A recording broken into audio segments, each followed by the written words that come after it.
Friends, family, and keepers of the faith, welcome to another Del Boy blog. So glad you're here. I hope you enjoy this little video diary.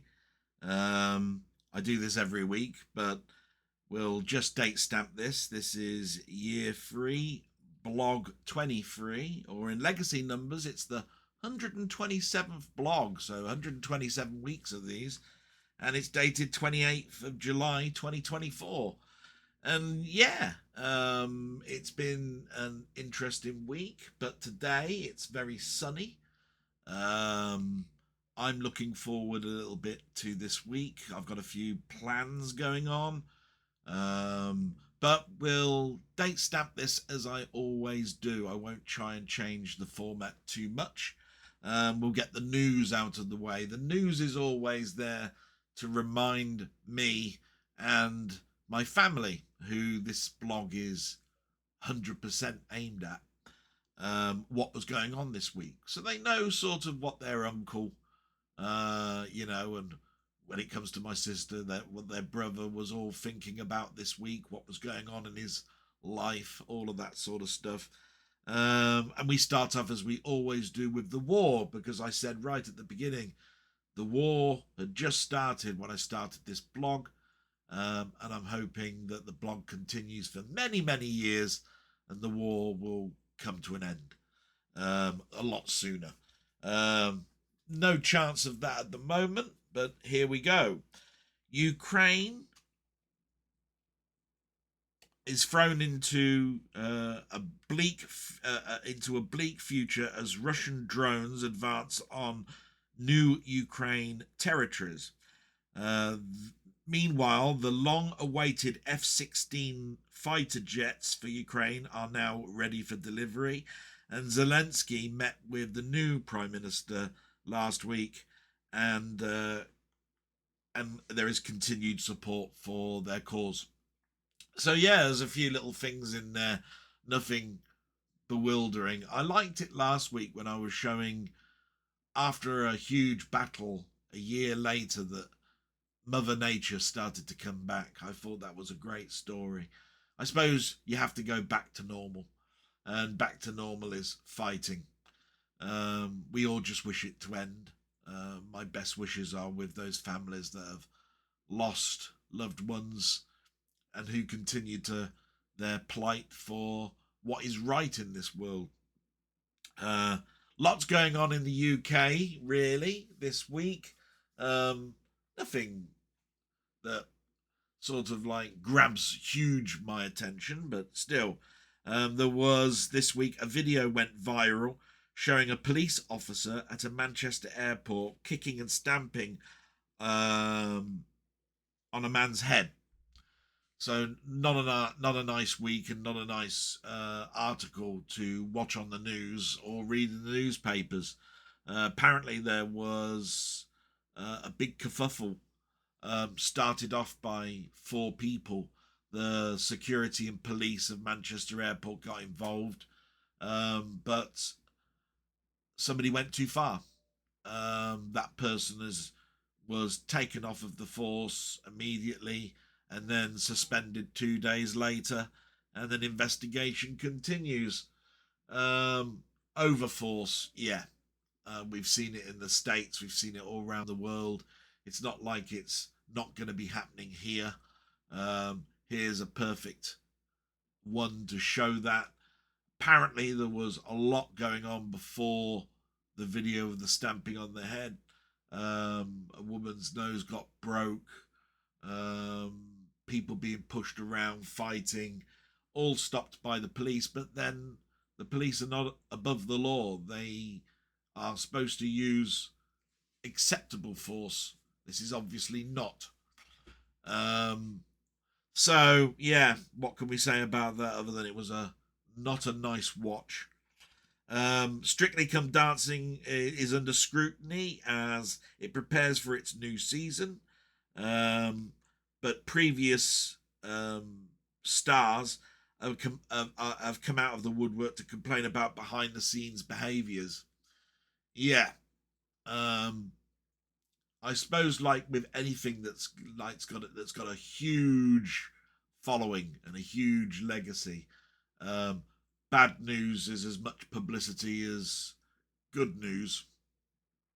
The current producer, director, exec of Strictly Come Dancing has come out to say all of these things have been addressed.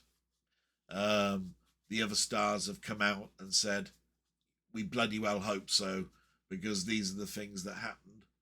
And our own sort of like fear of not working again and so forth has stopped us from coming forward. But at some point you have to forego those fears.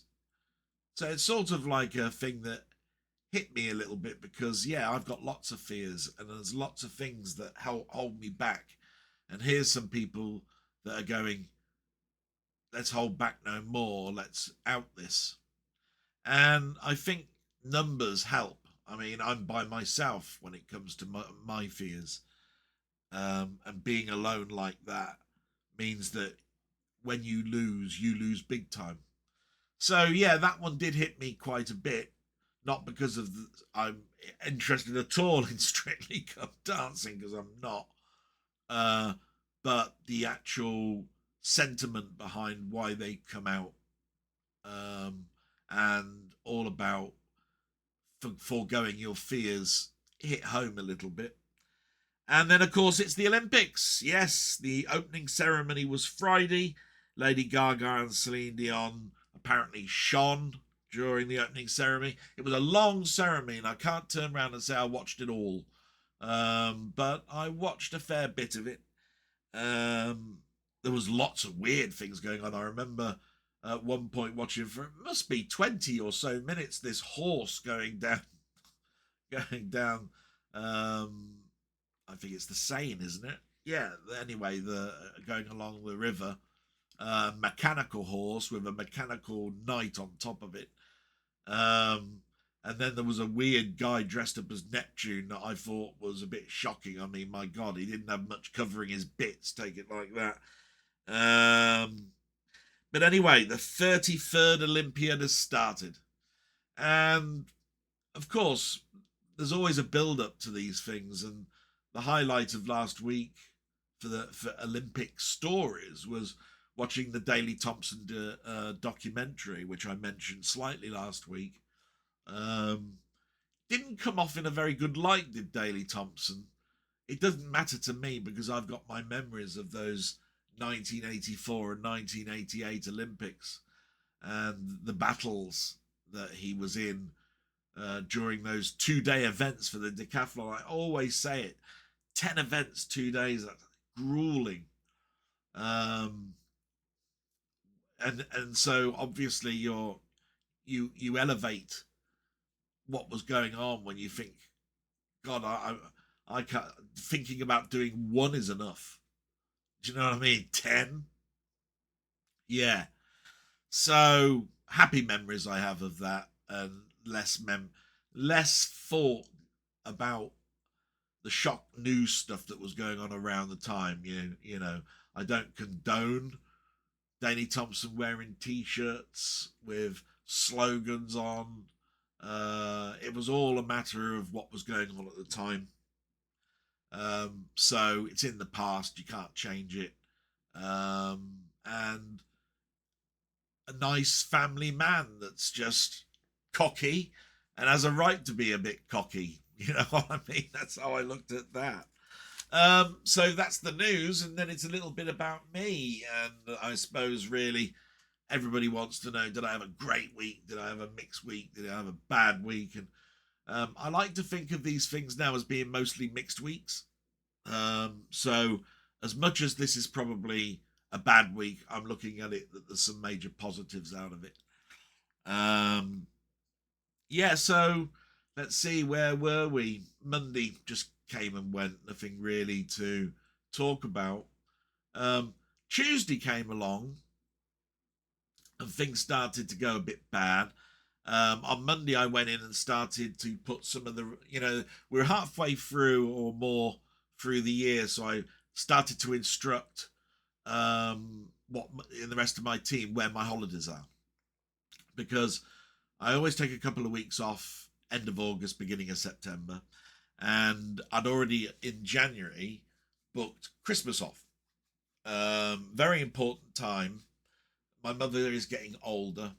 I know when it gets to Christmas, she doesn't feel very energetic, but I've been trying to get in touch with making plans family wise to drive her and, try and sort of like bring some of the family together a little bit rather than them come to us. So I sent it out. I spoke to my people's manager first. He authorized it all. And I sent the notes out. And of course, my manager, who's quite new, doesn't know about all this, you see. He's a contractor. He's a lead of the team. And he put one of my dates as tentative, which was Christmas, which I turned around and said, as a reply, I'm not sure why you've marked this as tentative. This was agreed back in January. For which his reply was, I've marked it tentative because the rest of the team don't know about this. I don't know about this. Please show me your proof that this has been approved.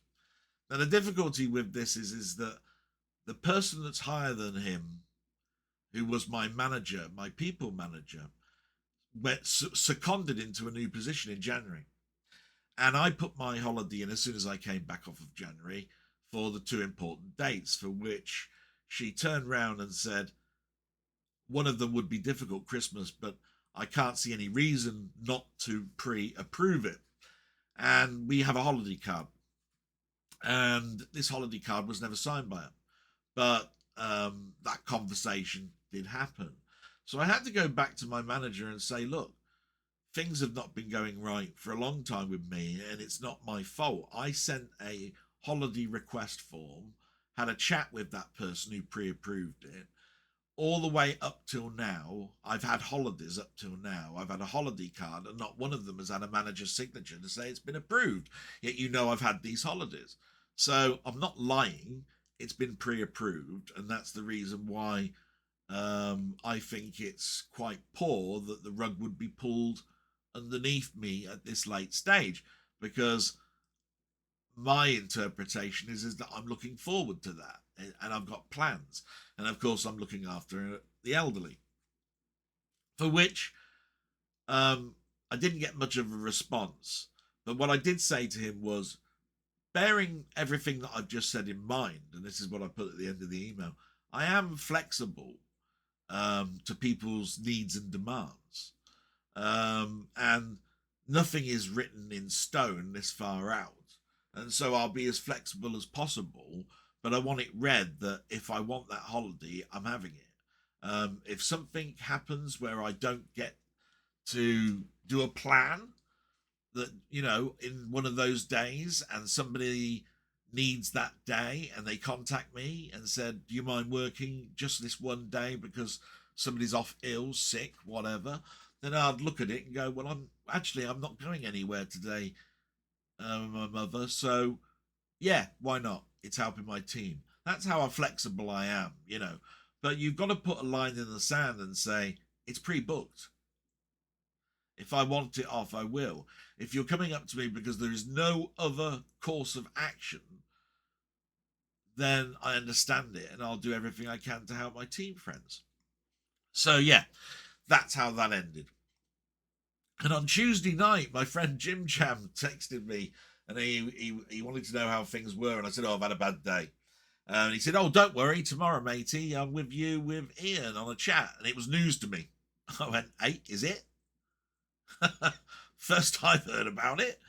And so the difficulty with that is that I don't have a problem, but I'd got plans for the Wednesday between me and Ian. He'd been off for 2 weeks. Jim Jam had already sent him a present to get better, and I'd sent one off that day to arrive tomorrow, ready for the live stream. So I thought it was going to be a normal live stream, you see. It was going to be just me and Ian.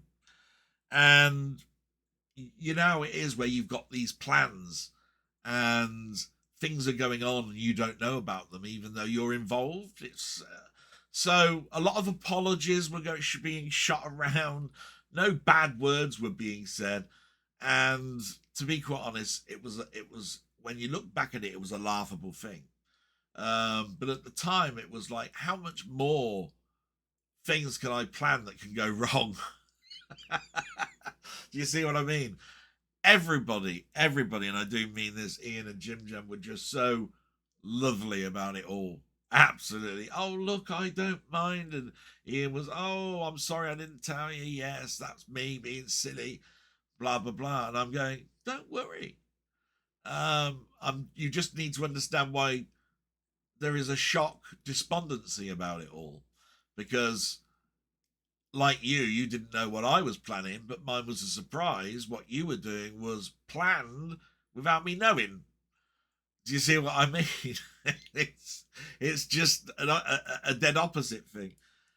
So Tuesday ended with a sort of a whimper, and Wednesday came along, and I wasn't in the best frame of mind during the day, but I was really, really looking forward to Wednesday night.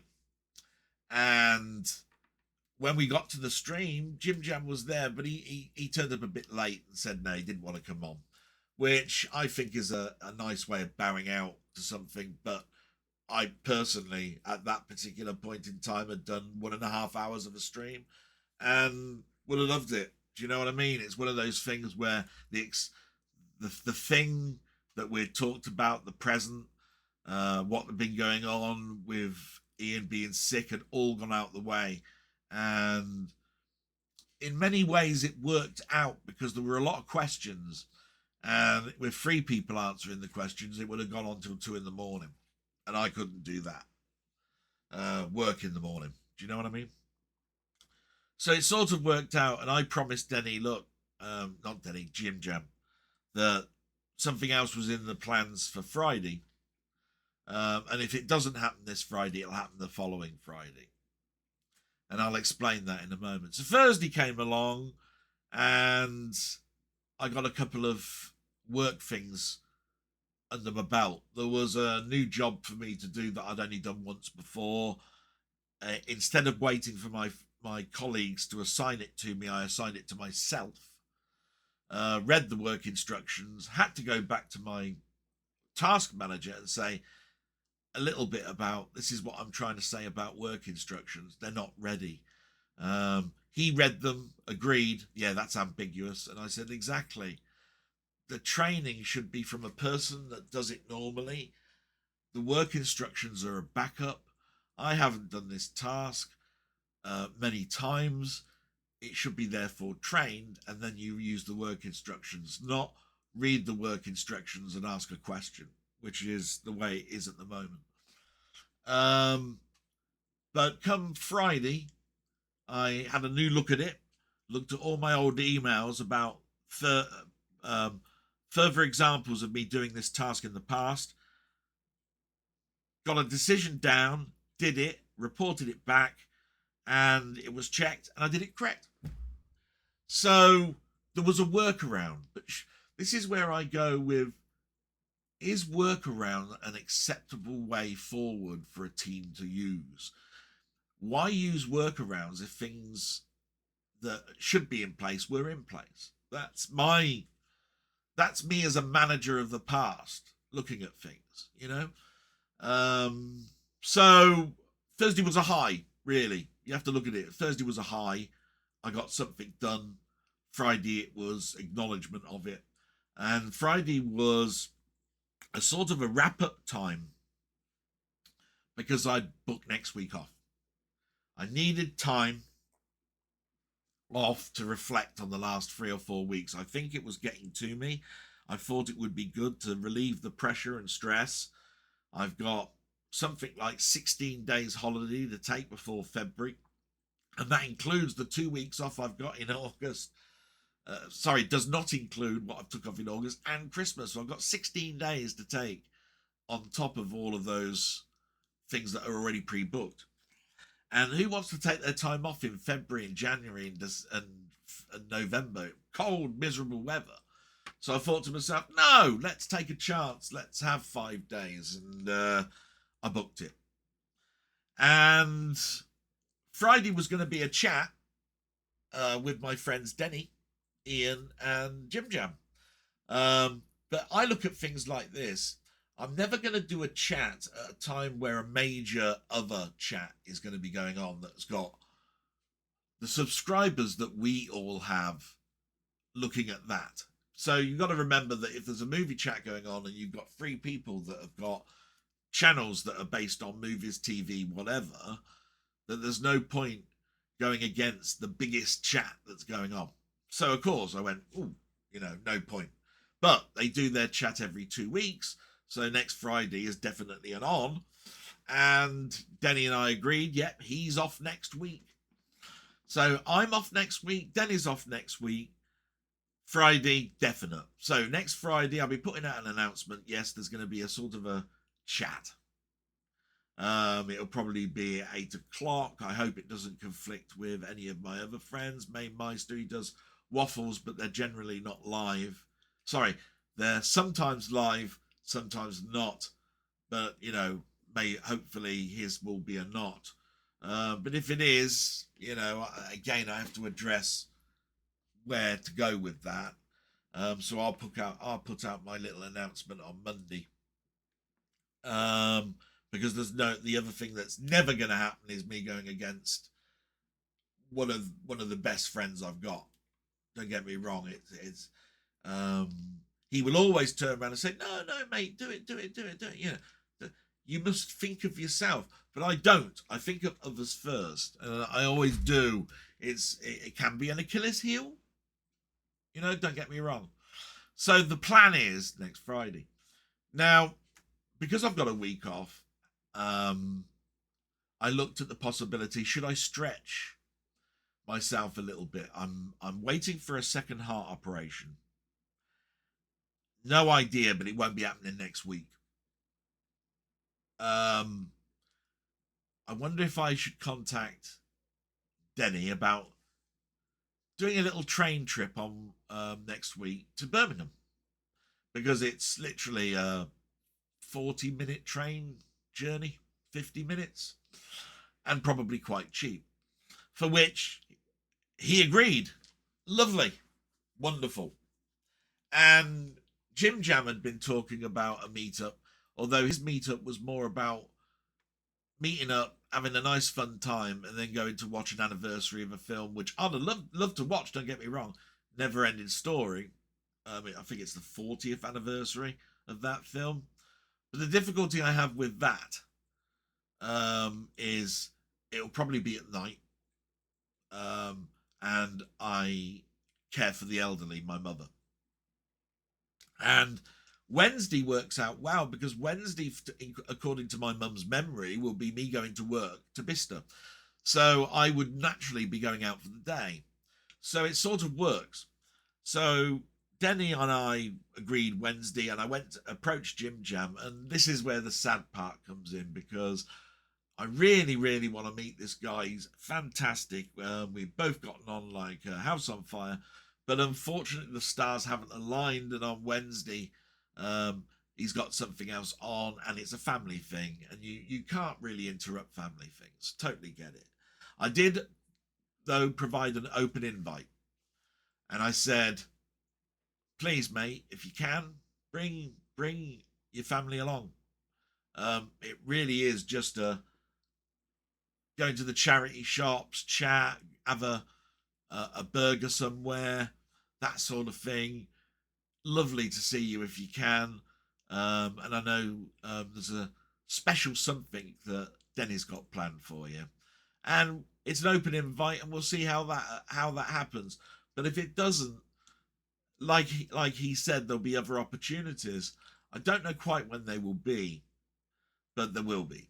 And, you just have to look at that. And this is where I say things are all mixed up at the moment, because another of my friends, Jambon, he was going to come along to whenever we were going to do this, but he had messaged me Sunday evening, I think it was, to say that where we go to Pinfest, he bought the ticket I was just about to, but he's had to cancel due to a family problem.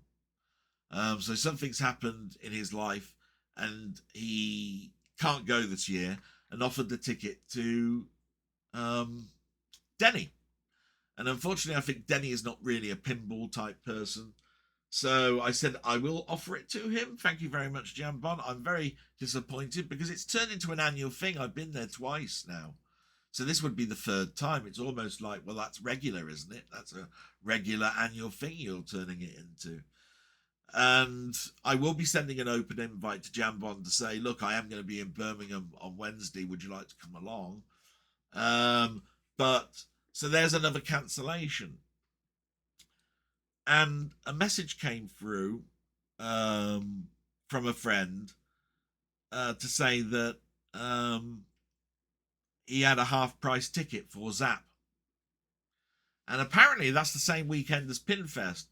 So instead of buying Pinfest, I bought a ticket for the Zap event. And if I don't go, I don't go. But it's half price. So it's cost me just under a tenner. Okay. And therefore, I've got an opportunity to go there again. I offered this to Denny to say, could you want to come along, because you're not far from it. And he's thinking about it because, like me, we've got the Rob Hubbard book. We can either have it posted or we can pick it up from the event. And of course, Jeff Minter's going to be there again with Giles, and Rob Hubbard who was supposed to be there last year but didn't, is definitely this year apparently. Apart from in case something happens in his family like what happened last year, and it could be a better event. And at half price, I bit the bullet. If I don't go, I don't go. If I go, I've got footage. If I can get Denny along, it's going to be a blessing. It's like that. And on top of that, during Mamemeister stream, Holly turned up. And the one thing that about a friendship like Mamemeister has with Holly, they talk to each other outside of the stream. And from my point of view, I'm only a member of her own YouTube channel. So I sort of got a little bit of confidence up and asked outright, do you have an email address? For which subvertently I got. And I then sent her a test email from me. And she sent it back saying, so that's that's you, is it? Please contact close to the time. I'll try and swing it so that you can meet Neil, etc., etc. And as you know, as I've just explained, I have end of August, beginning of September off. So my plan is to try and give her lots and lots of notice and say, these are the dates. Just name one. I don't care. Weekend, week, whatever. Whatever suits you, Neil, and everybody else down to the ground. And I'm so looking forward to it because I do mention them every week. I do watch their channel every week. And Holly, such a lovely person. I used to have such great chats with her when Mamemeister was doing his Sunday streams of playing games. And she even did a graphic for a game she was going to write for Mamemeister, of my mother and me. We were going to both be in this game. It's got Dell's mum. So, of course, I've got great respect and I just so want to meet Holly. Just to know I actually met a person who was actually going to code a game where I was going to be in it. How much of a fun thing would that be?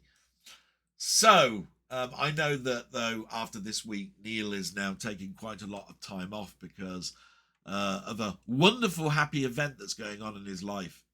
I won't spoil it for you. Go and watch This Week in Retro. It's all explained in there. But I do wish him incredibly well. What an exciting adventure for him and his wife. It's going to be absolutely brilliant for him.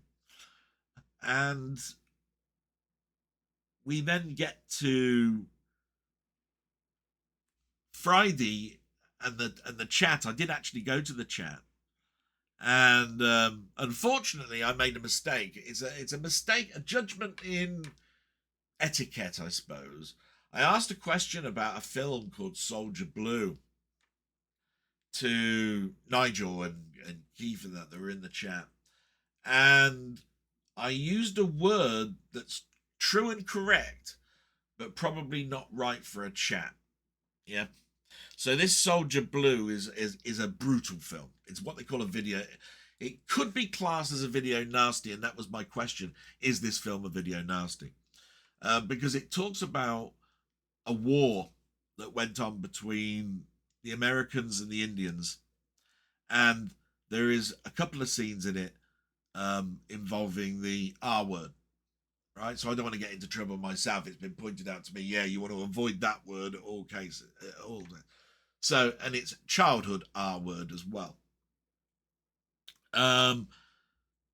For which I sort of swallowed hard and went, oh Christ, why didn't I just put in quotes a capital R and people would understand what it was? But Ronnie Barker has always told me you should never be scared of the English language. And to be quite honest, that is a subject in the film. It's as much of a nasty thing. It's a horrible thing, and something that's disgusting, and I don't condone it. And you know, and it makes me feel sick thinking about people that go through it.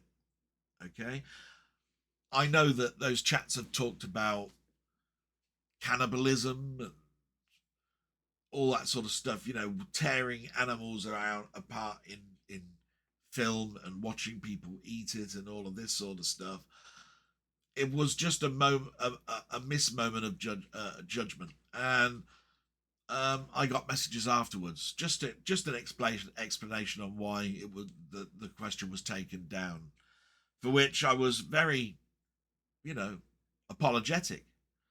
I said, totally get it. I said, it's a miscommunication in judgment. It ruined my evening because I don't like to cause embarrassment. But the last couple of times that I've been into those chats, there has been some ridicule of me. I've noticed it in the chats. And I just feel I'm a joke now. So I told him I probably won't be going to many of the chats anymore. And my opinion of that might change, but the one thing that must never happen when I'm talking about what this is there's nothing wrong with those chats, and the three people that are in those chats are wonderful people and who I consider or considered friends. I have no idea, because even though I apologized, I didn't really get an acceptance back. But to be quite honest, it was a question. And the question was, is this film a video nasty, or officially a video nasty, based on its subject nature? And that was the question, for which I never got an answer. So I'm looking at it now as being a dead thing, nothing to talk about now. I've got it out in my blog because it happened to me. The blog is about a diary of things that happened to me during the week, and therefore I must address it and put it out there. Not for you guys to have a comment about it, to remind me, don't do that again.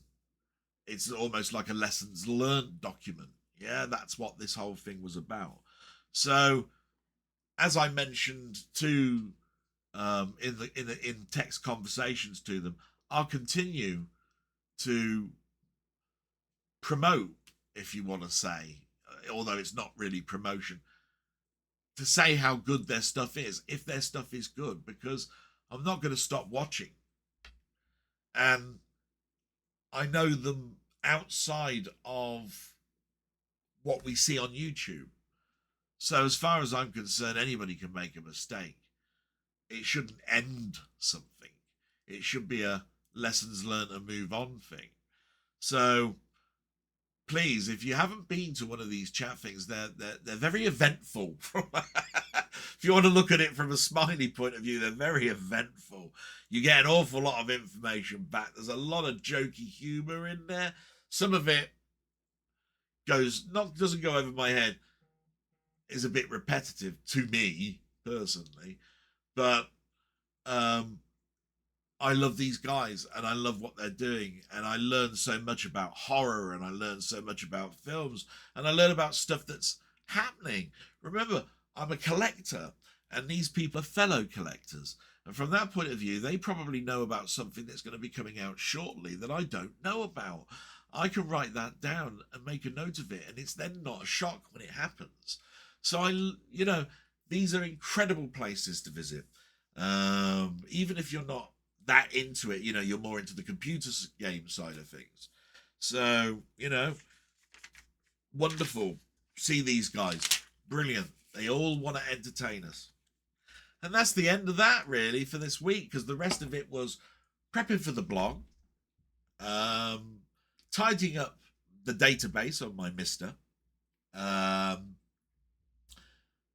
I've done something else to the C64 side of things on my Mister. I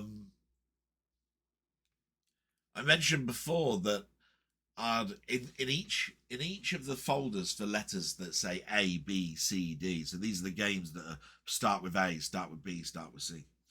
All the folders are all expanded, and inside those folders are the files, and they're either tape or disc or cartridge format, right? And it's a hit and miss affair when you use the Mister, that you go into the folder and then it's blank. And the reason for that is you're trying to load a disc file when a tape was expected. So under each of the letters, I've now got the folders tape, disc, cartridge, or G64 or whatever, right? And therefore, when you go into W and you want to load something and you've chosen disc, you go straight to the disc and see if the game is there, right? If it's not, it's tape. So then you go back and you go to the tape folder and it'll be there. So much better than, oh God, look, I've chosen the wrong one, got to go back out, got to go back in, all that sort of stuff. And you may remember that I did this once before and I used a script. Well, I did the script again. And the reason for that is I didn't realize that when I expanded the folders, I expanded them in the file name format. And that means I have no idea what the game is. So, if you're expecting a game called Wheelin' Wally, it'd be in a folder Wheel. Is there a game called Wheel? It's like that. All of the folders now are renamed as the game name, and those folders are now in the correct place for either being in tape format or disc format. Boring. But a job I did yesterday, happy that I did it. Another job out the way. And the rest of the week is, like I say, full of fun, really. I did another statue review. Well, call them review. A statue unboxing, in a hope that it helps people that might be buying something in the future. What it looks like, how much it cost, what the character is about, but also for my nephew and nieces, for that when I'm long gone and I'm 6 foot under and worm food, they know how much it cost me and whether it's worth any money or not. So, double-edged thing. Not generally as watched and as liked as my movie stuff, and definitely not my game stuff. My game stuff gets far more stuff. The film stuff is on the rise. I'm happy to say that. I put a lot of effort into doing a capsule review. And I think it's dependent on the film it gets watched. Do you know what I mean? I can't expect gold from everything I do. All I know is it's appreciated, and that fills me with warm, fuzzy feelings. So, just going to take a sip and we move on to the next bit, which, as you know, is shout outs.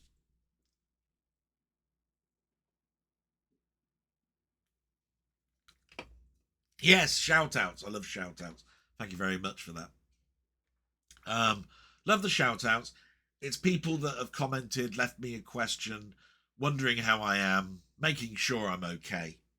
all of that sort of stuff. And unfortunately, we're in holiday period. We've also got, as I've mentioned before, just some of the people that I've spoken to just recently, Jambon, Denny, all of those things are going on in their lives that make it very difficult for them to leave a message every week. So no, no, bad feelings about any of that. It is what it is. If things like that continue and you get less people, then of course it's up to me then to make up a subject. It also makes me think that maybe less people are watching. So I've always said that this blog is a diary that I am legitimately going to record every week. But if it's not worth broadcasting, then it'll be hidden and given just to my family as a video diary. So this will always happen on a Sunday. And so far, every week it's been broadcast. But if things diminish to the point, then of course it turns into a hidden file just for my family. And I'd hate that to happen because I have so much enjoyment and I love passing on knowledge. It's one of those things where memories can be when they're retold, raise a memory in yourself and give you that fuzzy feeling that I get. It's very much like when your granddad used to tell you a tale of what went on during the war or something, right? And you're going, oh, I'm interested, I want to know. What was it like back then? What did you do when you were my age? All of that sort of stuff. When you get out later on in life, it becomes more, I want to know. And when you're a child, it's more, what's this old dudgy telling me about World War stuff? Not interested.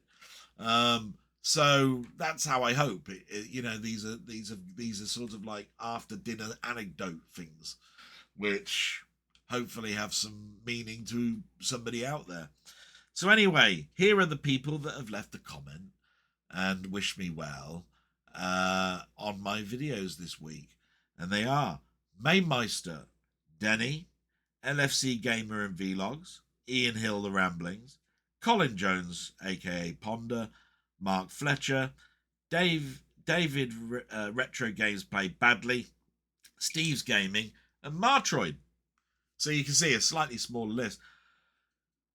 But fantastic friends, and everybody is a fantastic friend that just watches this. You do make me feel just so empowered, I think is the word.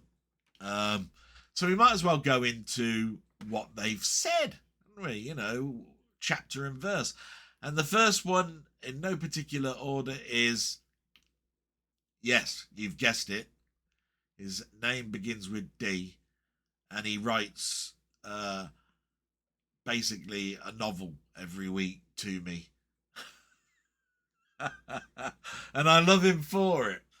Last week it was 2 weeks worth of stuff. This week it's one and equally as long. Bloody hell, man. What's going on? Here we go. Denny, my friend Denny, who I'm looking forward to meeting on Wednesday. So it says, hey, mate, hope things have eased a little for you this week. Thankfully, I have annual leave again for a few days from Monday to Friday. And I have a funny feeling it's going to be a wonderful, productive week, especially Wednesday. Yeah. So you can see he's written this after we had agreed and all that. That's brilliant. I agree with you. Only Fools and Horses should have finished when they were millionaires.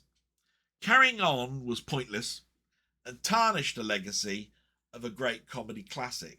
And what I'm going to say about that is, it's exactly as I said. It should have ended there. The fact it didn't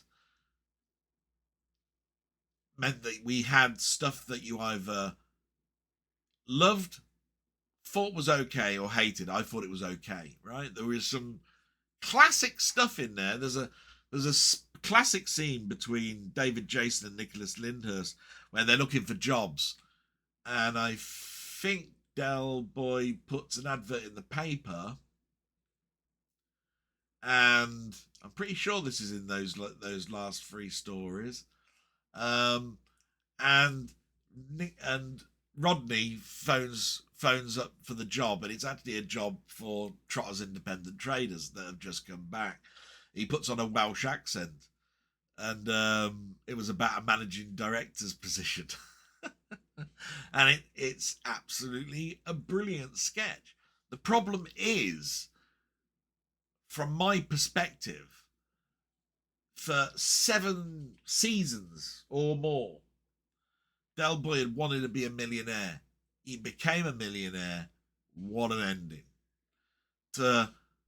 I've lost it all and I need to get back.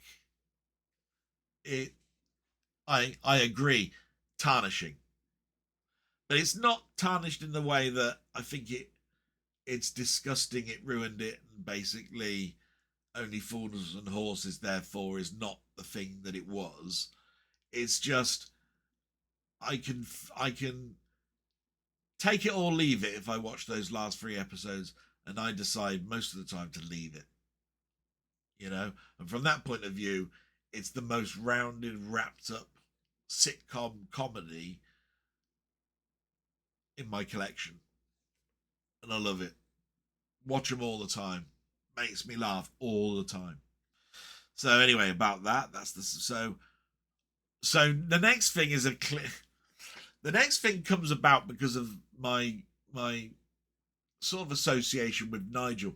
Nigel doesn't like the word franchise, right? He says you don't buy into a film. A franchise is more used in business language and shouldn't be used in movie language, for which I get. But I also recognize myself. It can be a franchise. You can mention it as a franchise. So here's Denny's explanation. What is a franchise in movies? Question mark. A film series or movie series, also referred to as a film franchise or movie franchise, is a collection of related films in succession that share the same fictional universe or are marked as a series. Yeah. So, in other words, it's not wrong to use the word. It just became an in-joke amongst the chatters. And it's fun to see somebody get riled or elevated. Franchise, it's a series, and all this sort of stuff, right? And it turned into a bigger thing because there is also that thing called Series 1 or Season 1, and streaming services calling things box sets. Right? Is it a box set? I don't see any box in this streaming thing. Etc. etc. And like I say, Season 1, Series 1, 2 distinctly same things. One used possibly more in America, the other one possibly used more in Britain, meaning the same thing. So some people hate the word season and like series. Some people like series and not season. And box set really should be denoted to physical media. I'm watching a box set tonight. Oh yeah, right. You got it on the shelf? No, it's on Netflix. Oh, it's not really a box set then, is it? Really, it's a series of episodes then, isn't it? Yeah. So yeah, it's amazing how we get het up, isn't it, over words. So I look at it a little bit like that. Nice for Denny to clarify. Carl Todd's question on buying something that wasn't what was expected or completely different to what you purchased got me thinking of something I bought quite a while ago. Oh yeah, here we go. I remember buying a relaxation cassette called The Sound of the Ocean Waves, but there was nothing on it. I took it back to the shop and the chap said, yeah, that's right, the tide has gone out. That's it. That's bollocks. You've made that up.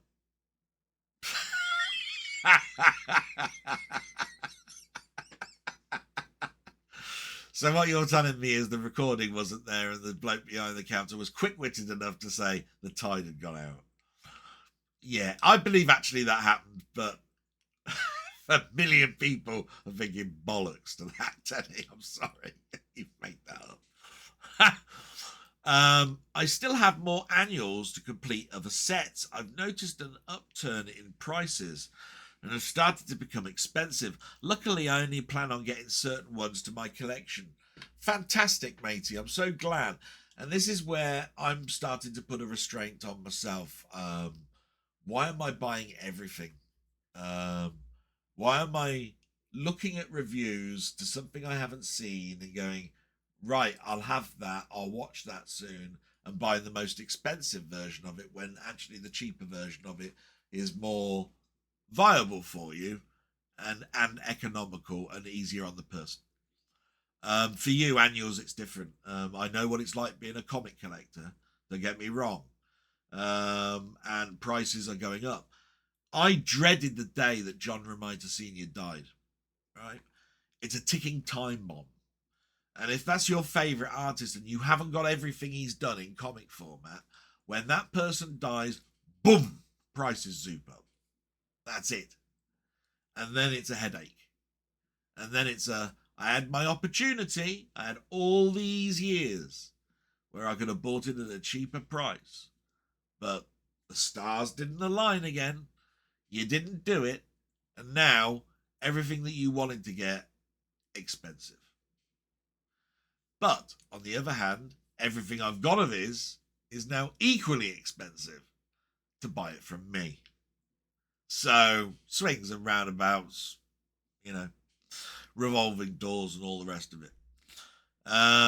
The Michael Douglas film Falling Down is a fantastic look at an ordinary man frustrated with the various flaws he sees in society, begins to psychotically and violently lash out against them. The fast food scene with the limp burger is a classic part of that film, which highlights our frustrations with being fobbed off and being told one thing and receiving something totally different. Oh, don't we all know this? And I must admit, it happens to me all the time. Another in the part where two hoodlums try to take his briefcase. Hopefully a 4K will arrive at some point. Yours and mine, #1 film of his, though I like him in the game. That film kept me hooked till the end. Yeah. So I read all that out because it was all about Falling Down. And it was all about a question, top 5 Michael Douglas films, which was, I think, came from my friend Ian Hill, The Ramblings, which is a complete, he's a bastard for doing it, to be quite honest. He knows full well that that's going to cause 10 minutes of a discussion. Git. Get better soon, matey. Can't wait till Wednesday. Yeah, it's what can you say about it? Falling Down is a great film. It was so out of the blue for me. I didn't know what this film was going to be. It was at a time where not all the time did Barry Norman do a review and you went to the cinema that night or over the week. So I went to see that without seeing any review or knowing anything about it really, and came out going, wow, what a film. It was really a nothing film. A man in a car jam suddenly basically snaps and goes, sod this. And then you see the parts of his day and the recaps of what's forced him to snap and how society treats people. He was just minding his own business going through a park and people that are in groups would ridicule him. Why?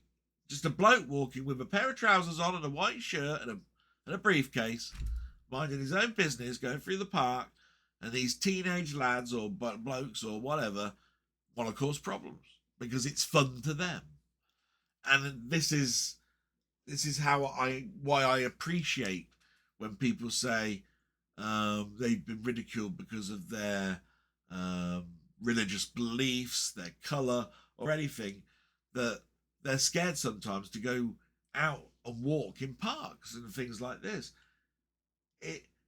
To some, it's a joke. To others, it's like trying to go over the top of Everest, and it should be a simple matter of just walking through a park. Bad, yeah. So you continue, Denny. My God, I'm only about halfway through. Century 21 films on YouTube. Jerry Anderson couldn't stand Terrorhawks. Too much American interference. Jerry would go on to say that the interference was constant from the start from the States. It's a wonder we got the output we did and the quality in his productions. Personally, I like the Terrorhawks. Yeah. I've got books, no strings attached. I've got videos. I've got the series of the ones that I want on Blu-ray, the others on DVD, although not all of them, just out of interest. There are things like the series that came after Joe 90 is not particularly a favourite of mine.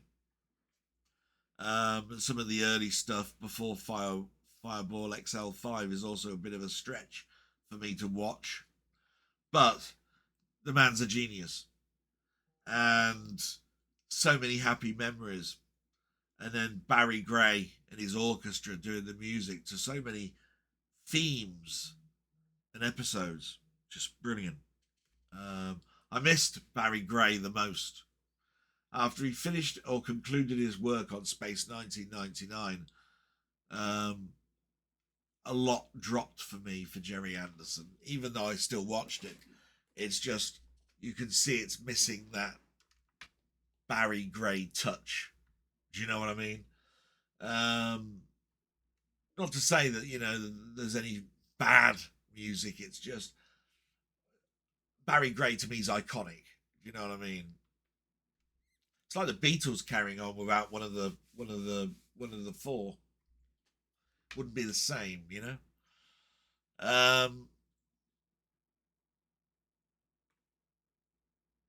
So you continue. Halo has now been cancelled after season 2. Another program with promise and left on limbo. Yeah, but I'm not surprised about that, to be quite honest, Denny. I've got both seasons. I know these things. They can finish off a series. Do you know what I mean? By doing a one-off or whatever. If that happens, great. If they can continue into a third season, brilliant. I've got them both on steelbook. It means I have what they've done, so I'm happy with that. I hate it when they do it, but this is what Netflix, Prime, in some ways Universal, Disney Plus do. They just cancel things. It's not nice. I've done a gym jam last week. Have you? And did a charity run in a few shops. Is that supposed to say town? In Tiwimum. I think it's supposed to say town. Managed to pick up Timeline, directed by Richard Donner, and The Best of Ronnie Barker for £1 on DVD. Well pleased, as I've never heard of Timeline, and I love time travel movies. Brilliant. I love good news stories. Charity shops, hidden gems, worth just, if you're in your lunch hour walking through the street and you're going, I've got 10 minutes, there's a charity shop over there. No harm going in, looking around. You might come across something that you go, oh, that fills my collection, or I've always wanted to see that. 50 pence. Oh, like that. Happens to me all the time. Love it. Fair few films have arrived for me this week. Don't know whether you have these in your collection. Near Dark, yes I have. Children of Men, yes I have. Three Worlds of Gulliver, yes I have. Krull, which one? 2 Krulls. I've got the old one. Zoltan, Hound of Dracula. No, I haven't. Seen it. And Vampires. Seen it. Haven't got it. The last 2, Zoltan, Hound of Dracula. My sister's horror film she won't rewatch. And I've talked about Zoltan, Hound of Dracula before, because there's he telepathically talks to Dracula and he goes, Zoltan, like this. And this big Doberman pincher with red eyes is there, with its ears pinched. They did this freeze frame every time they showed Zoltan do this. And it's sort of like telepathically communicating. An interesting film, but it scared the bejeevers out of my sister. And I've thought about getting it time after time, but never have. And I think the last time I went to look for it, it was quite expensive, and I went, nah, it's not worth me buying it at that price. I'll come back to that. And of course, you've probably bought it at a bargain. And vampires, yeah, I think that's Carpenter's Vampires. You might be talking about there. Yeah. After They Live, Carpenter became hit and miss for me. Even Prince of Darkness is a push for me.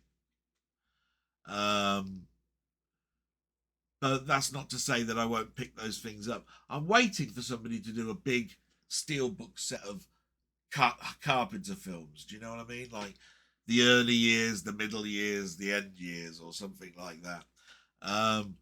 To make me buy them as a set. Do you see what I mean? I've never really been independently wanting to buy Carpenter films unless it's the early stuff. You know, you put The Thing out in a box set, I'm having it. You put Halloween in a tin set or box set, I'm having it. You know, They Live, all of that sort of stuff. But Escape from New York, but then the later stuff, Escape from LA, yeah.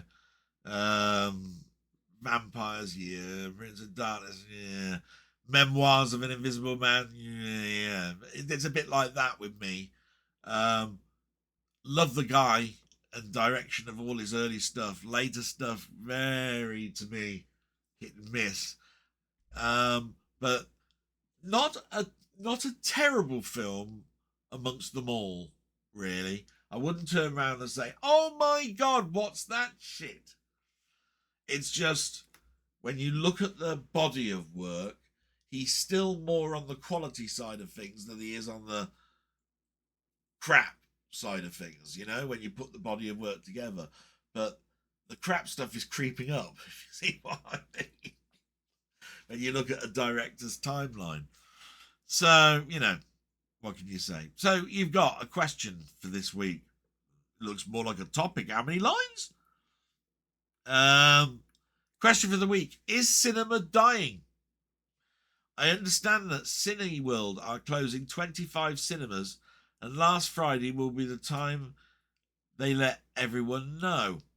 I thought it was 6, but I heard that there was going to be more announced, but 6 at the moment. Okay, so 25.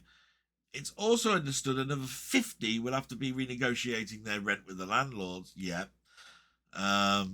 Is the mistake putting the films out on streaming 4 to 6 weeks after the release at the cinema, whereas physical media was a few months down the line and generated a tidy revenue income without stepping on the cinema's toes? Will streaming eventually make cinemas redundant and kill an industry through greed and manipulation? Literally, what would be the point to go and watch a film if the release window is streaming is too short? A brilliant topic, one that would take a lot of time to probably discuss, but is streaming the death knell of cinema? No. My simple answer to that. Cinema has been on the decline for a long time, and it's had its battles. You know, it's had its fights against TV, against theatre, etc., etc. And you're quite right. During some of the best glory years of cinema, and they've had their ups and downs, and I'm not talking about the 80s either here. I'm talking about peaks and troughs in the 50s, 60s, 40s, etc. Pandemics come, world wars come, they survive. Streaming is another nail, but is there more an underlying problem to that? And there is, to be quite honest.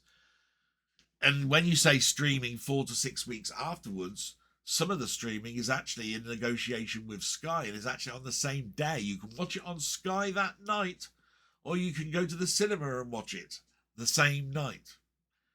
Make your choice. So that's not even several weeks. No, for me, cinema is not as savvy as it should be in regards to its business model. What do they say? We've got 2.5 children now in a family. So Hollywood recognised that films above a cinema age certificate of 18 restricted the amount of bums that would sit on seats.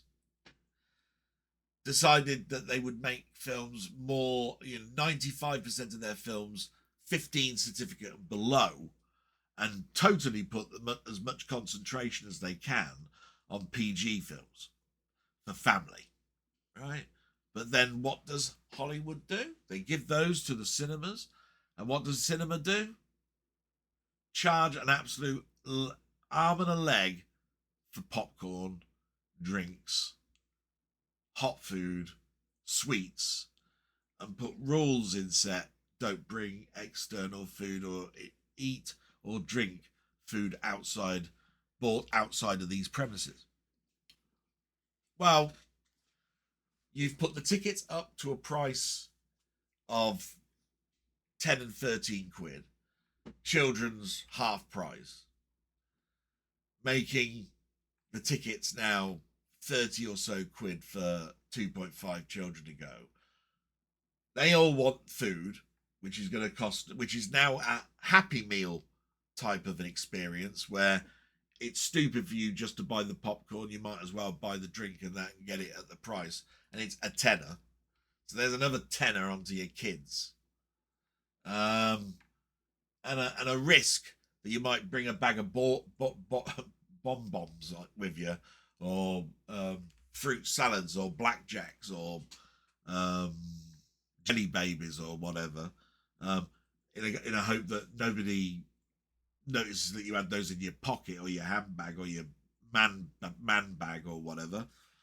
It's ridiculous. And the more a cinema is new, the more the prices are increased. We've got a new cinema that opened up 3 years ago, just 2-3 years ago. And basically the prices were far more expensive than the cinema that closed down only last year, the Odeon that we had in our town. But the reason the Odeon closed down was less and less people were going to it because they didn't refurbish it. They didn't maintain it. They put the prices up to the same prices as you'd get in a newer cinema. They had less features, so they didn't even increase the sound system to be Dolby Digital. They kept it as Dolby or Mono. There was a Mono studio upstairs that you went to see, but the prices were the same. And it doesn't matter that you've got Cinema Club. Some families do want to be able to pick and choose their films. They don't want to spend a monthly fee and then not go. That's like gym membership. So the only perk you've got really is everybody's got a mobile phone, and certain providers will give you a 2-for-1 Tuesday deal to go to the cinema, which is a fantastic deal, to be quite honest. I thought that was a great thing. That I think it was Orange that did that, Orange Network, and Sky do that now. There are 2 tickets I can get every week, I think, to go to the cinema. One you buy, the other one's free. Encourages you to go out. So you're right in many ways, Denny, but it's not the only thing. Is streaming going to be the death now? They will put it down that streaming killed it, but actually the writing was on the wall well before that. The time it takes for a piece of physical media to come out used to be a year. It's now 3 months, 4 months. Streaming, like you say, 6 or 7 or 8 weeks. Prices at the cinema, astronomical. What does anybody do when a price is astronomical? Download a digital copy illegally off of the internet. Watch it at home, bang. Buy the release later on. Or just keep the digital one because it's good enough quality for you. The writing's on the wall, matey. Big topic, one that we ought to discuss maybe.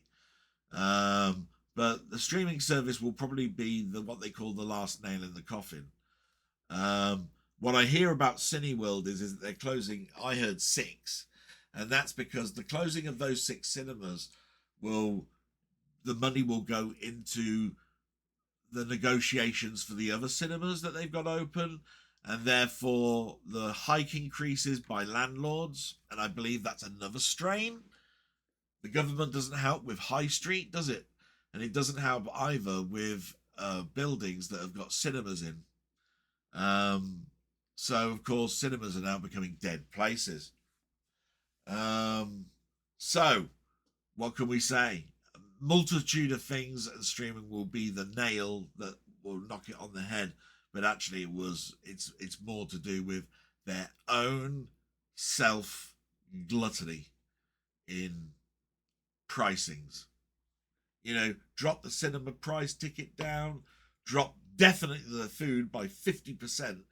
Don't get me wrong, for God's sake, we know that food is difficult these days, but you sell popcorn, which is mostly air, and you sell carbonated water with a syrup in it.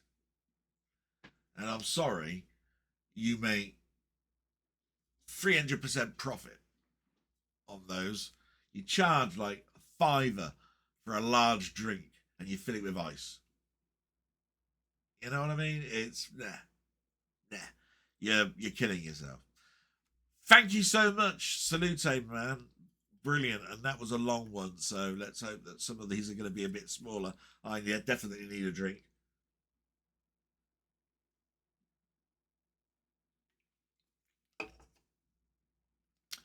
And we move to LFC, Gamer and Vlogs. Salute if I didn't say so before, sorry. And you've put LFC. Hello again, Del. Hope all is going well for both yourself and your mum. Thank you. My mum actually is not too bad. You know, I think with the sport going on, she's a little bit happier. You know, she's going to be in her element with the Olympics.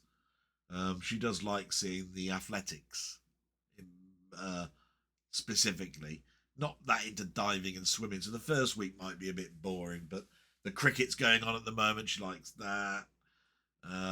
She loves darts, and I think there's a couple of darts championships going on in the evening, at some parts of the week. So, you know, she's not too bad there. From a health point of view, it's flatline or bad days. You know, there isn't a good day. There isn't a day when, oh, my leg feels so much better. No, that doesn't happen.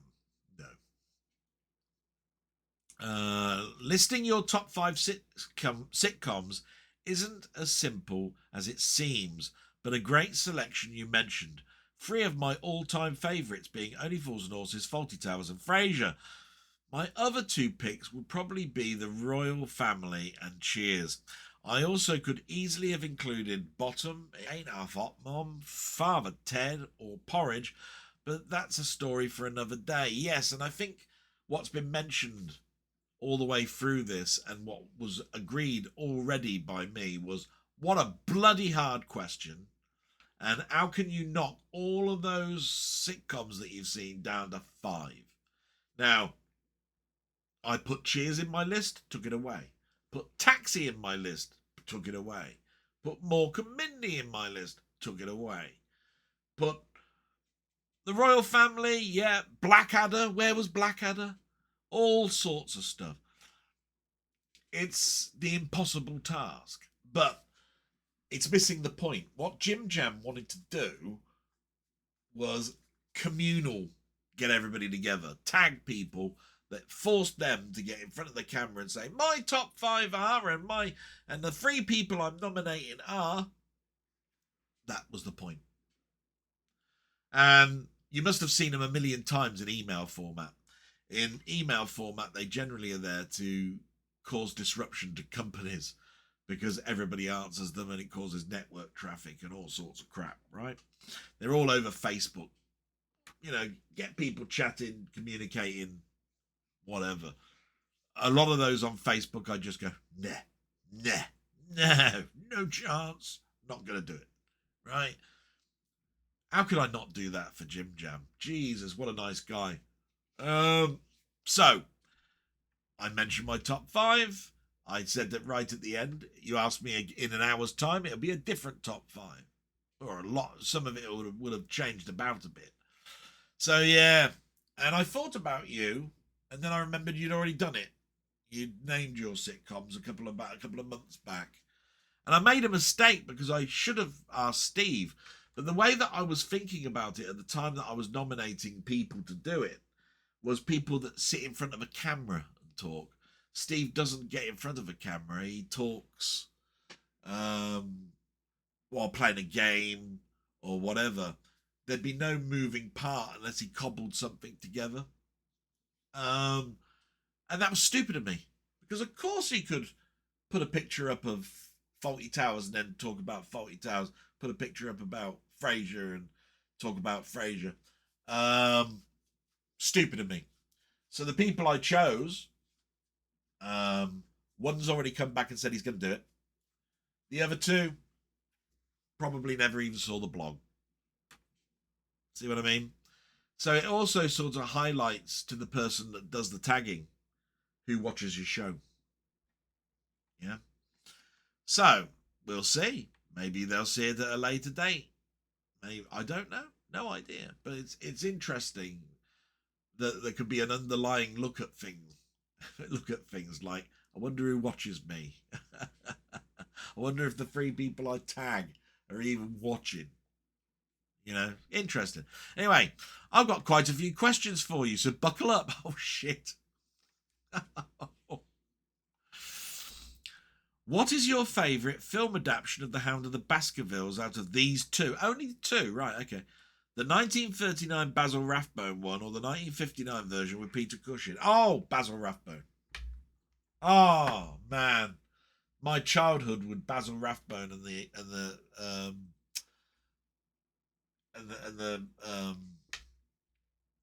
Hound of the Baskerville film, you know, the Sherlock Holmes series. Brilliant. Now, that doesn't take anything away from Peter Cushing. The Hammer editions of Sherlock Holmes were good. But Peter Cushing was sort of like that person who I looked at from a horror perspective. Do you know what I mean? A dodgy old man character in a child production or something, you know? Or even Doctor Who, you know, for a couple of films. So, you know, definitely Basil Rathbone without doubt. 2, Last of the Summer Wine is a classic sitcom, but do you think it ran for too long? My opinion is that it should have ended after the passing of Compo, Bill Owen, as the later series just didn't feel the same without his presence. And do you know what? I was thinking about that. I actually thought the moment Brian Wilde stopped being Foggy for the second time was the time to end it. Only a year later, you know, obviously we lost Compo, and that there should have been the end. Yeah.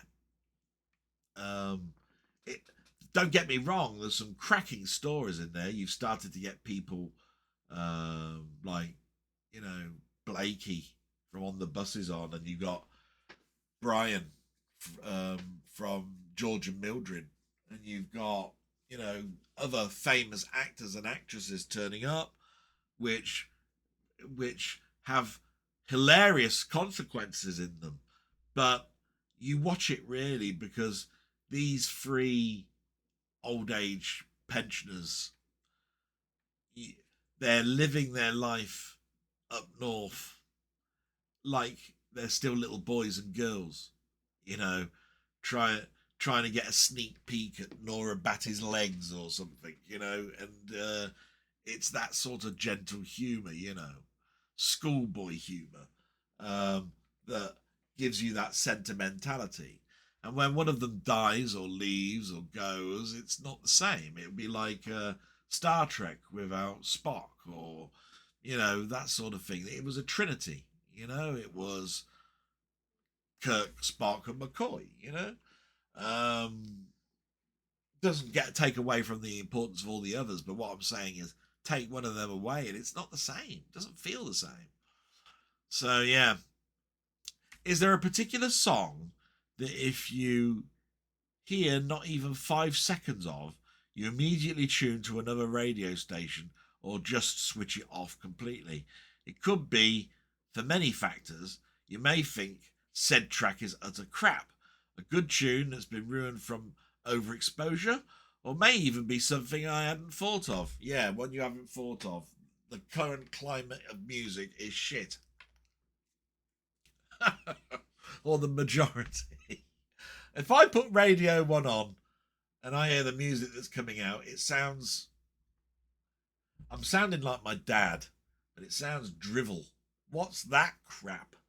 It sounds just like the next one and the next one after that, and they all have that warbly voice, or they try to put a warble in their voice, or elongate notes, or hip hop type beats and all this sort of stuff, and I'm going, no.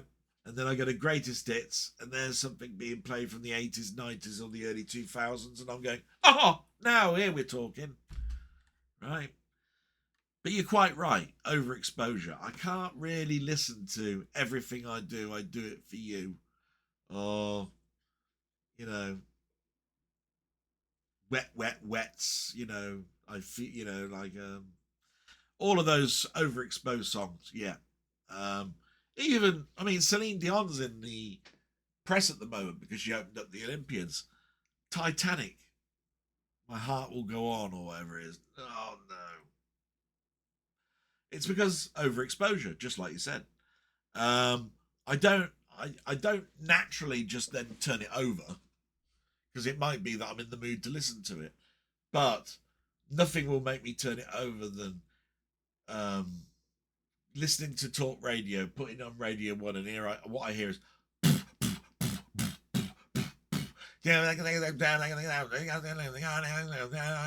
what? Fuck's that? Like this. Now that's off for a start. I listening to that shit. You know, and I understand it's not written for me. It's fine. It's just that ain't in my car. It's not happening. You know what I mean? I'd rather listen to some old fart talk about pottering around in a shed and how to make up insecticides organically than listen to that crap.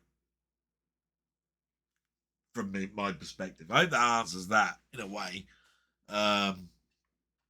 Like I say, nothing against people that listen to it. It's just it's not for me. Not sure if I asked you this in one of your other blogs. If I have, I do apologise. My brain is a sieve at times. Mine's a colander. Bigger holes. Right? Do you or have you had any Coventry City shirts? Yes. I got 3, I think. One I bought at the Wembley final.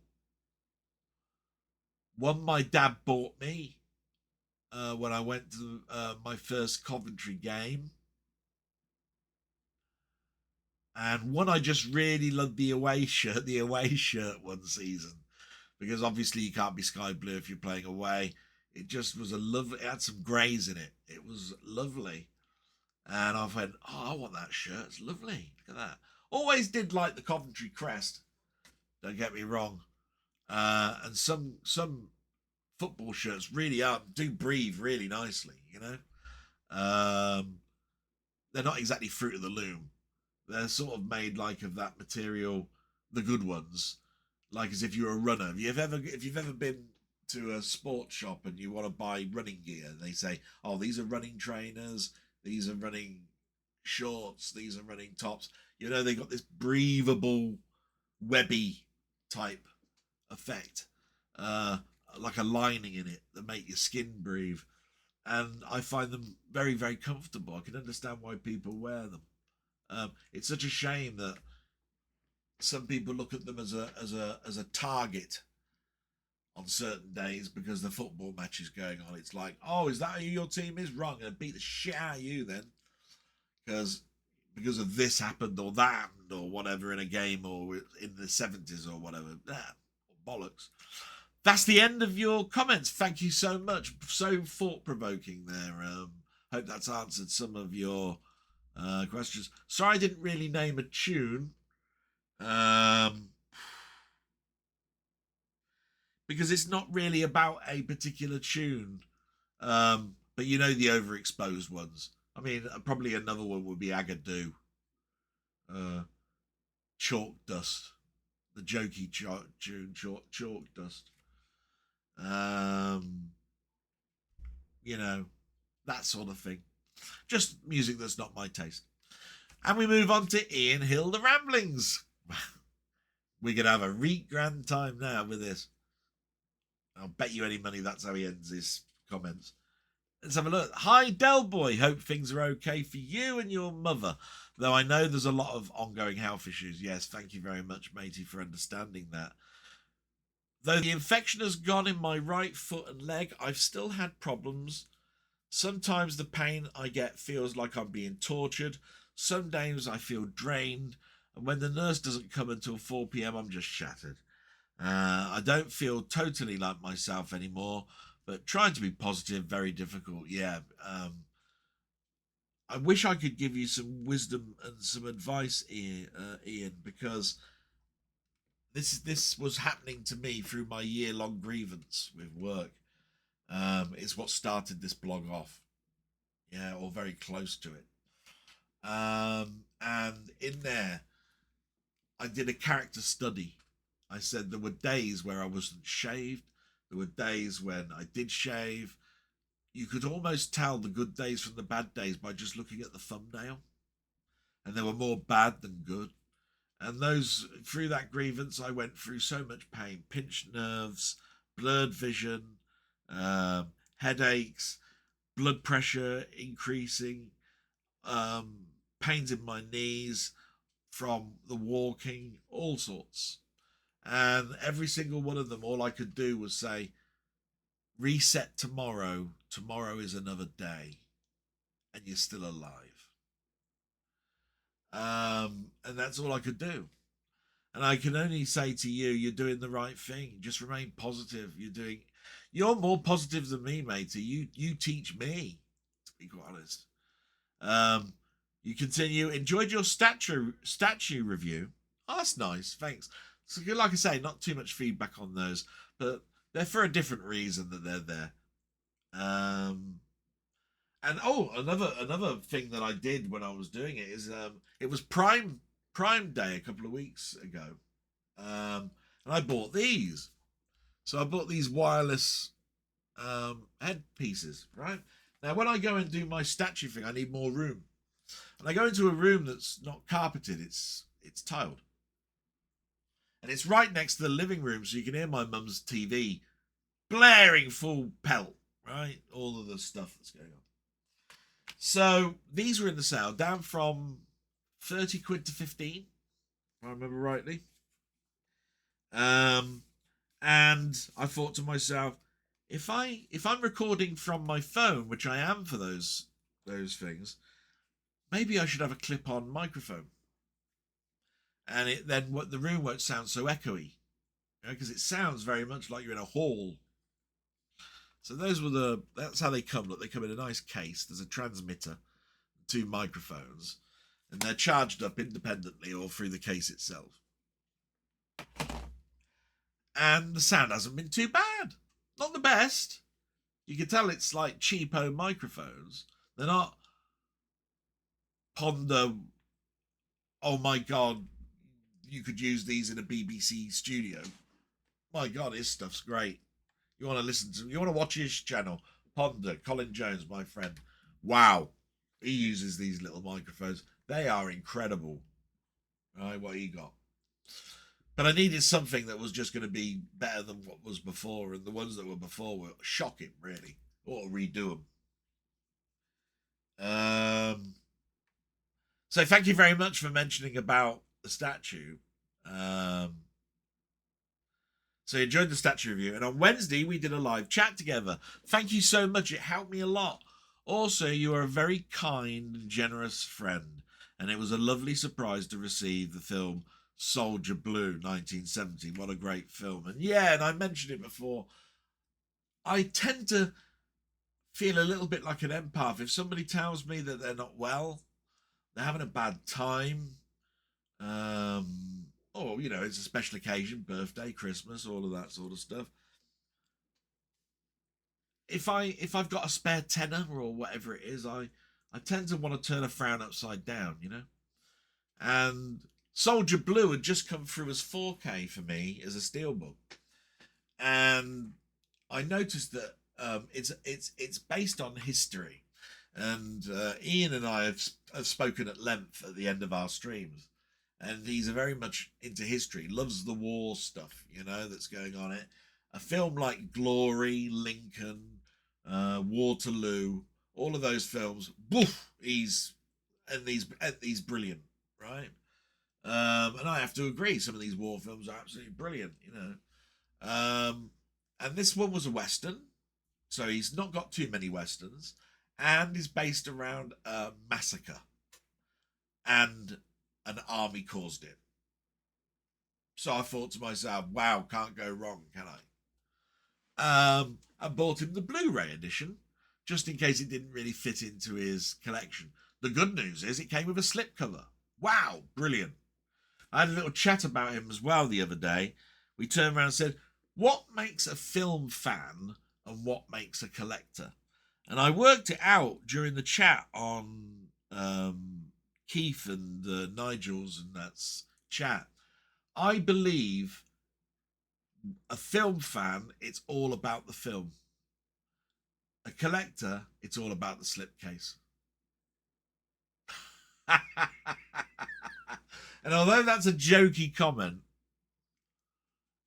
there are so many collectors I know where they would actually be laughing at that and going, yeah, we do go over the top, don't we, when we talk about, oh, I needed to get this, but I didn't buy it because it didn't come with the slip, or didn't come as a steelbook. I've said that. Didn't come with a steelbook, didn't buy it. How can you call yourself a film fan then? Right? It's about the film. The disc is the same.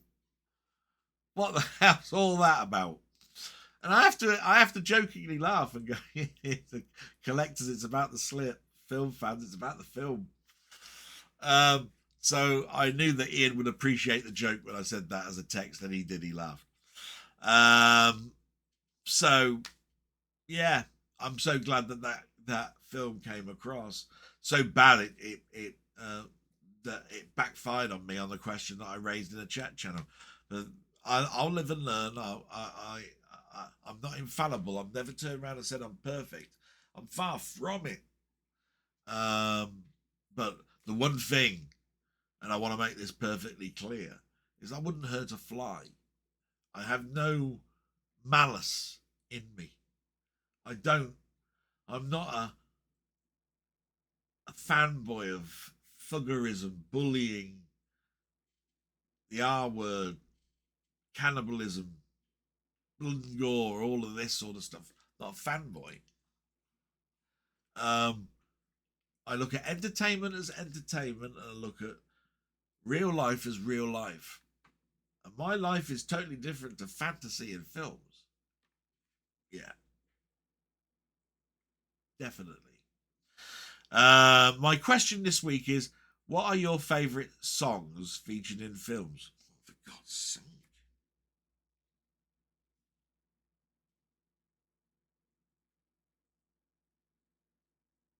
See, I'm not a big person that likes songs in films. I like scores, but there have been lovely songs. I mean, Georgie Girl comes to mind from the Seekers. The Power of Love, what's that? Jennifer Rush. What's that one in Mannequin? Forgot what's in Mannequin. I forgot what it is.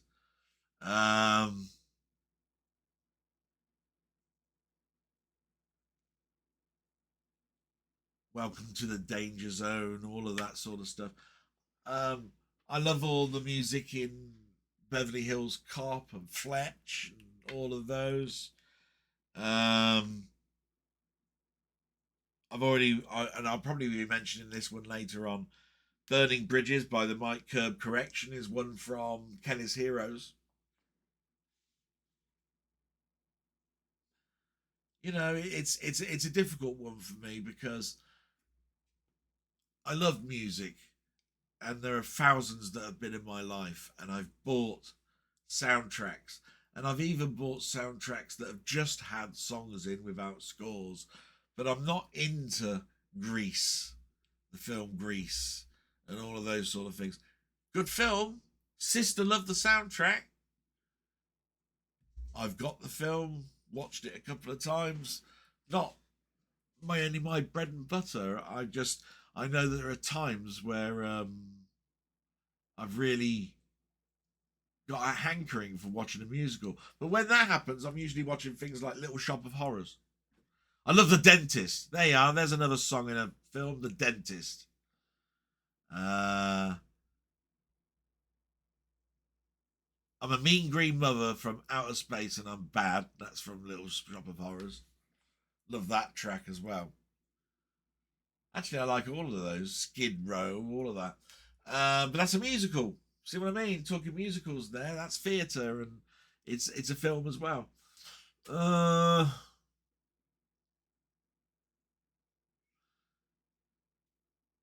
can't say that I've didn't like really the tunes from Buster, the film Buster with Phil Collins. Those do spring to mind. We've already talked about the overexposure of My Heart Will Go On in Titanic and Everything I Do It For You from Robin Hood, Prince of Thieves. Less said about those, the better. Or Wet, Wet, Wet, bloody Three Weddings and a Funeral. All of that sort of stuff. But saying that, there are some good tracks in those. I find that one a very difficult one to answer, and I'm going to leave it there. But there are some amazing tracks, but I find that those tracks didn't need to have a film to popularize them. Take it like this: Rocky V has got a bad reputation as being the worst Rocky film out of it. I understood where it was trying to come from, right? And there are tracks on there that were not written for Rocky, but they fit in. There is actually one on there that was written for Rocky by Elton John. It was called Measure of a Man, but it wasn't written by Elton John. He was just asked to sing it, right? That's a nice track, but it's not an Elton John track. That's a lovely song because it talks about a man that loses everything, goes back to his roots, and how comfortable it is. It's like putting on an old jacket. But it's the measure of a person that can weather the storm of losing everything and going back to his roots. It's a great little story. I'll tell you, here's one, and it's one of my favourites. What's it called? It's a Long Road. Rambo. First Blood. Semi co-written by Jerry Goldsmith. Love that track. Yeah, it's a long road. Yeah, like that. Thank you so much for the question. An interesting one. You've made me think, but it's a convoluted, weird answer I'm giving you. I do apologise. And we move to Colin Jones, aka Ponder. Welcome, my friend. Thank you so much. Love your blogs, love your channel.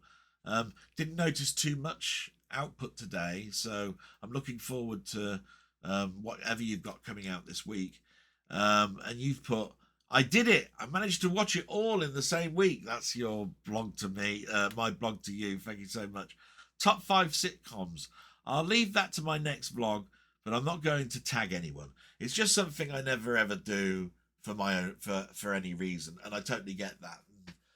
I mentioned you because I thought, oh, I'd like to know your perspective as a Welsh person, what your top 5 sitcoms were. Enjoy that, matey. Just be really nice just to hear what you say. Nah, you're safe not remembering something. We all get brain farts. Yeah, but mine's brain farts are getting smelly. I had to pause on. Do you want me to do it again? Okay. I had to pause on. I'll hug him and squeeze him and call him George. until I stopped laughing. One of my favourite scenes, and well used by me for many things George related, especially the eldest of William and Kate. Yeah.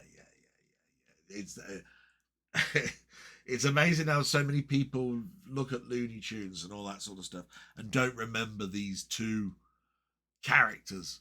But Mel Blanc was just just a brilliant vocal person. I don't always watch This Week in Retro on YouTube, but when I don't, then I listen on podcast. Yeah, I actually watch it all. I don't actually listen to the podcast stuff anymore. I think that's because I used to listen to Mamemeister as a podcast as well as watch it when I did my walks, but I'm not able to walk as much anymore, and therefore I haven't actually been listening to the podcast too much. I think the last time was a Nice and Nasty, which will be coming back, and I dare say I'll then listen again. The podcasts really work because they make me walk longer, but with my heart problem, I can't walk longer, really. Neptune, this is that console. I only found out about it through the Retro News grapevine after I switched to PC in 1995. I all but switched off until the retro bug hit. Yeah, I sort of knew of projects that were going on, but only because I was probably buying a SNES mag because I had enough money to buy a cartridge when I was in a city somewhere, and I wanted something to bring home and play when I finished. So you were fortuitous enough to pick up a magazine that probably talked about an article that might have been about Neptune or something like that. That's the way I knew about them. My question for you: what is the worst movie you have ever watched all the way through? Oh, Christ. And I have watched, when I watch a film, I do watch it all the way through because I'm a tight bastard. I won't walk out of a cinema. And if I bought it on physical media, I'm watching it. And generally, I'll give anything a chance and watch it all the way to the end. Must be one, maybe two that I've ever stopped and never got to the end of. But let's see. Battlefield Earth is one. That comes to mind. Battlefield Earth with John Travolta. Year 2000 type film, I think. Yeah, awful. Awful film. Condor Man. I think I've mentioned that before, haven't I? Bloody hell. Hair's all over the place today. Condor Man. Just disappointed. Michael Crawford, being a superhero, was a comic book artist. It was just a Disney poor film. Didn't like it one bit. Condor Man. Exorcist 2. Oh, everybody talks about Exorcist 2. I've watched it once, never again, is what I said. And when I started to learn a bit more about horror from Nigel and the others, it seemed like I was in the same family. It was like, oh yeah, Exorcist 2. No, don't talk about it. It's a convoluted mess. Can't understand the story. Why Richard Burton did it, don't know. Awful film. Jack Frost. I have a history with Jack Frost. Didn't like it. Still don't like it. It could be a Christmas film for as many as you want. Don't like the film. No. The remake of Rollerball in the 2000s. Oh, how bad is that film? Yeah. I struggle with that one. And Speed 2's got to be an honorary mention. I know. Playtendoguy thinks it's the bee's knees. Speed on a boat? No. Awful film. Don't like it. No. Hope that answers you, Colin. Thank you so much. Gonna have another little swig.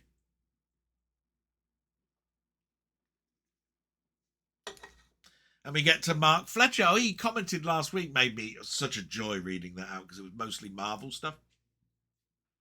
Hello, Delboy. Hope you and your mum are having a better time with things.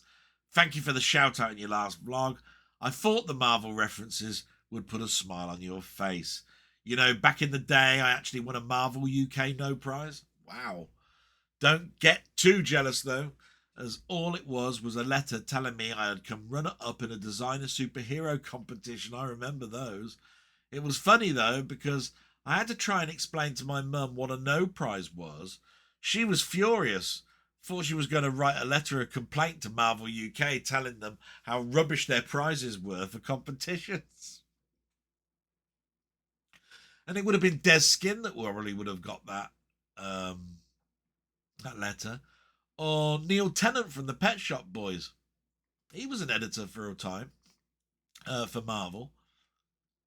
I think I still have that No Prize somewhere. Not exactly a knighthood.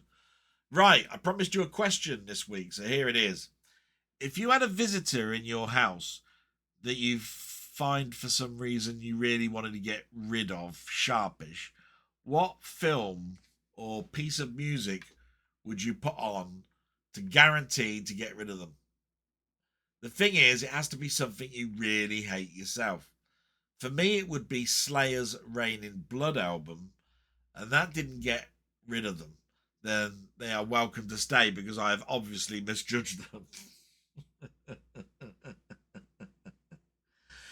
Oh.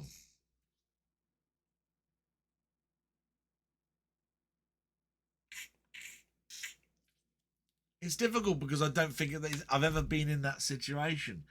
But if there was a situation where I needed to get rid of someone, it would probably be, I've got to sit with my mum and we've got to watch Emmerdale on Coronation Street. You're quite welcome to join us.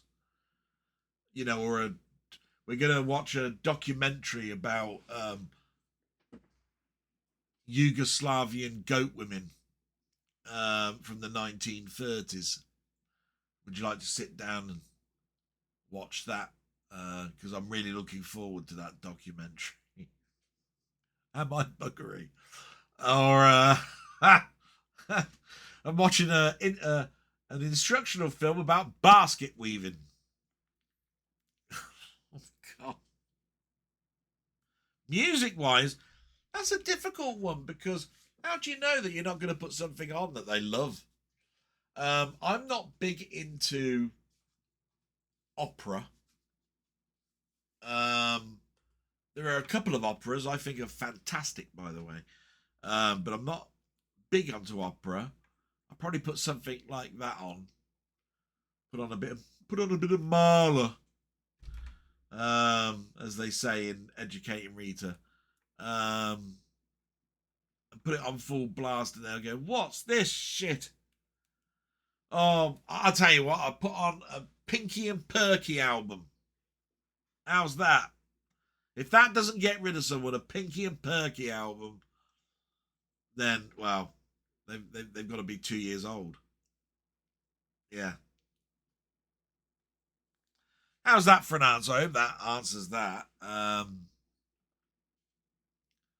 By the way, Dale Boy, you mentioned something earlier on in your blog asking who would want someone hanging around with them who had all sorts of health problems and who would probably slow them down.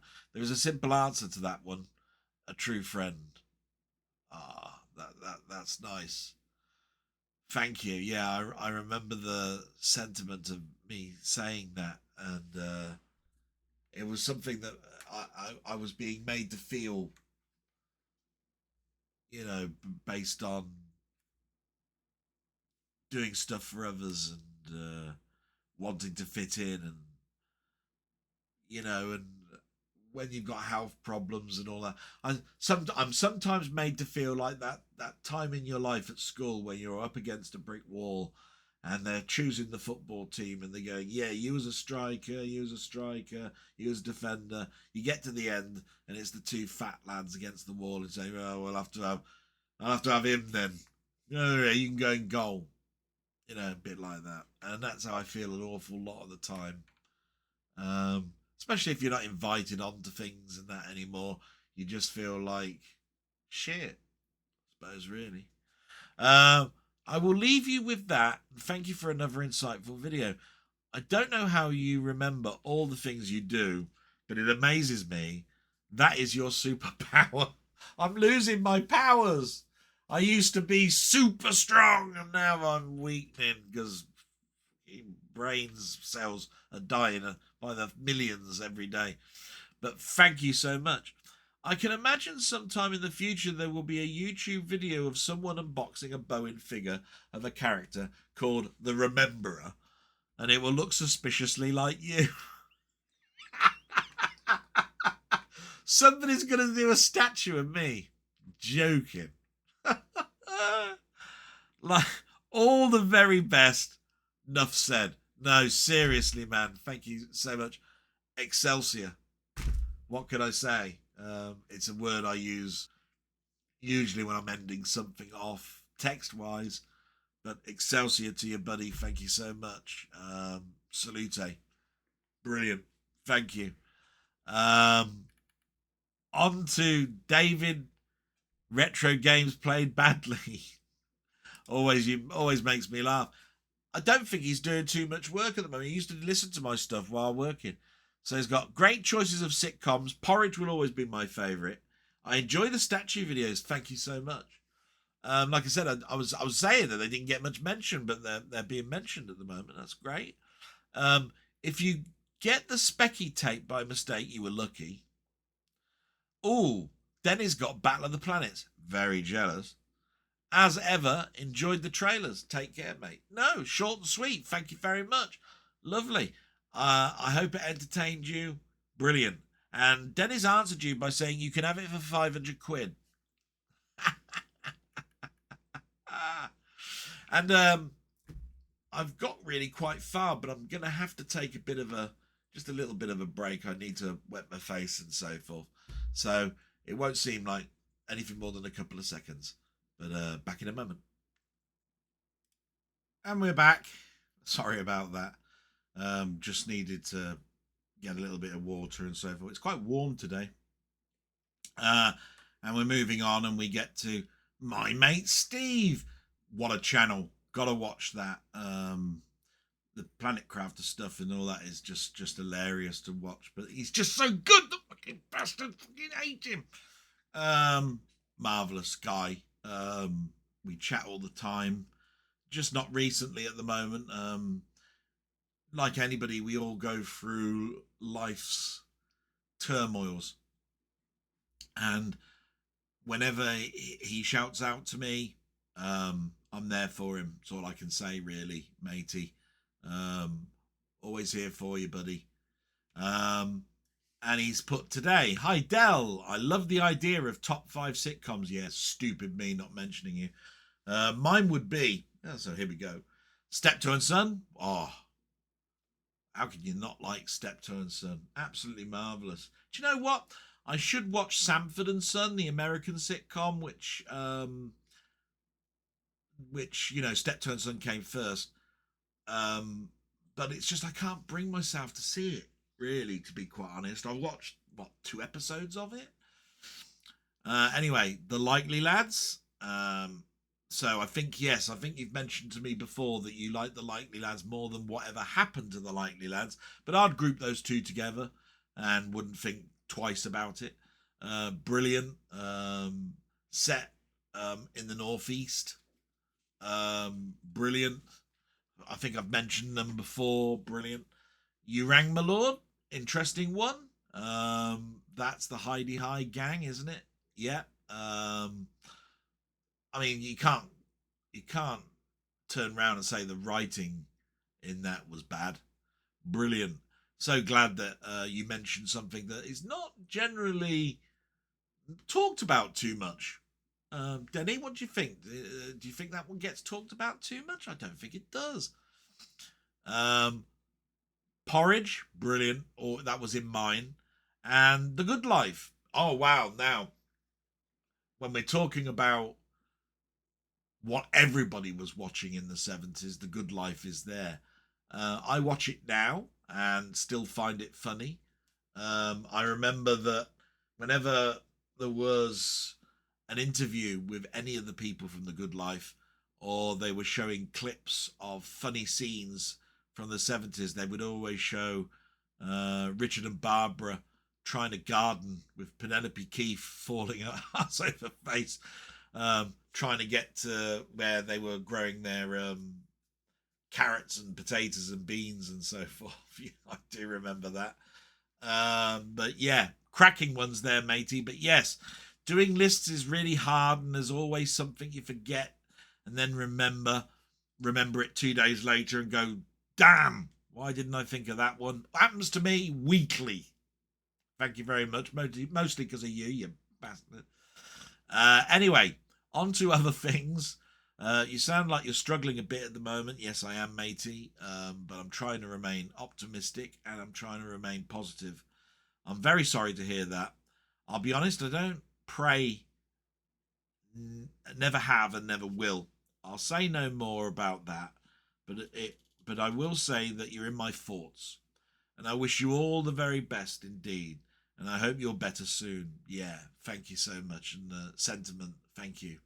I totally get that. Now, 2 questions to you. Question 1.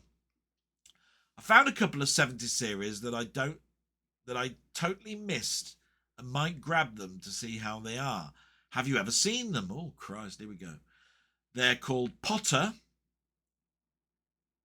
and No, That's Me Over Here. Potter.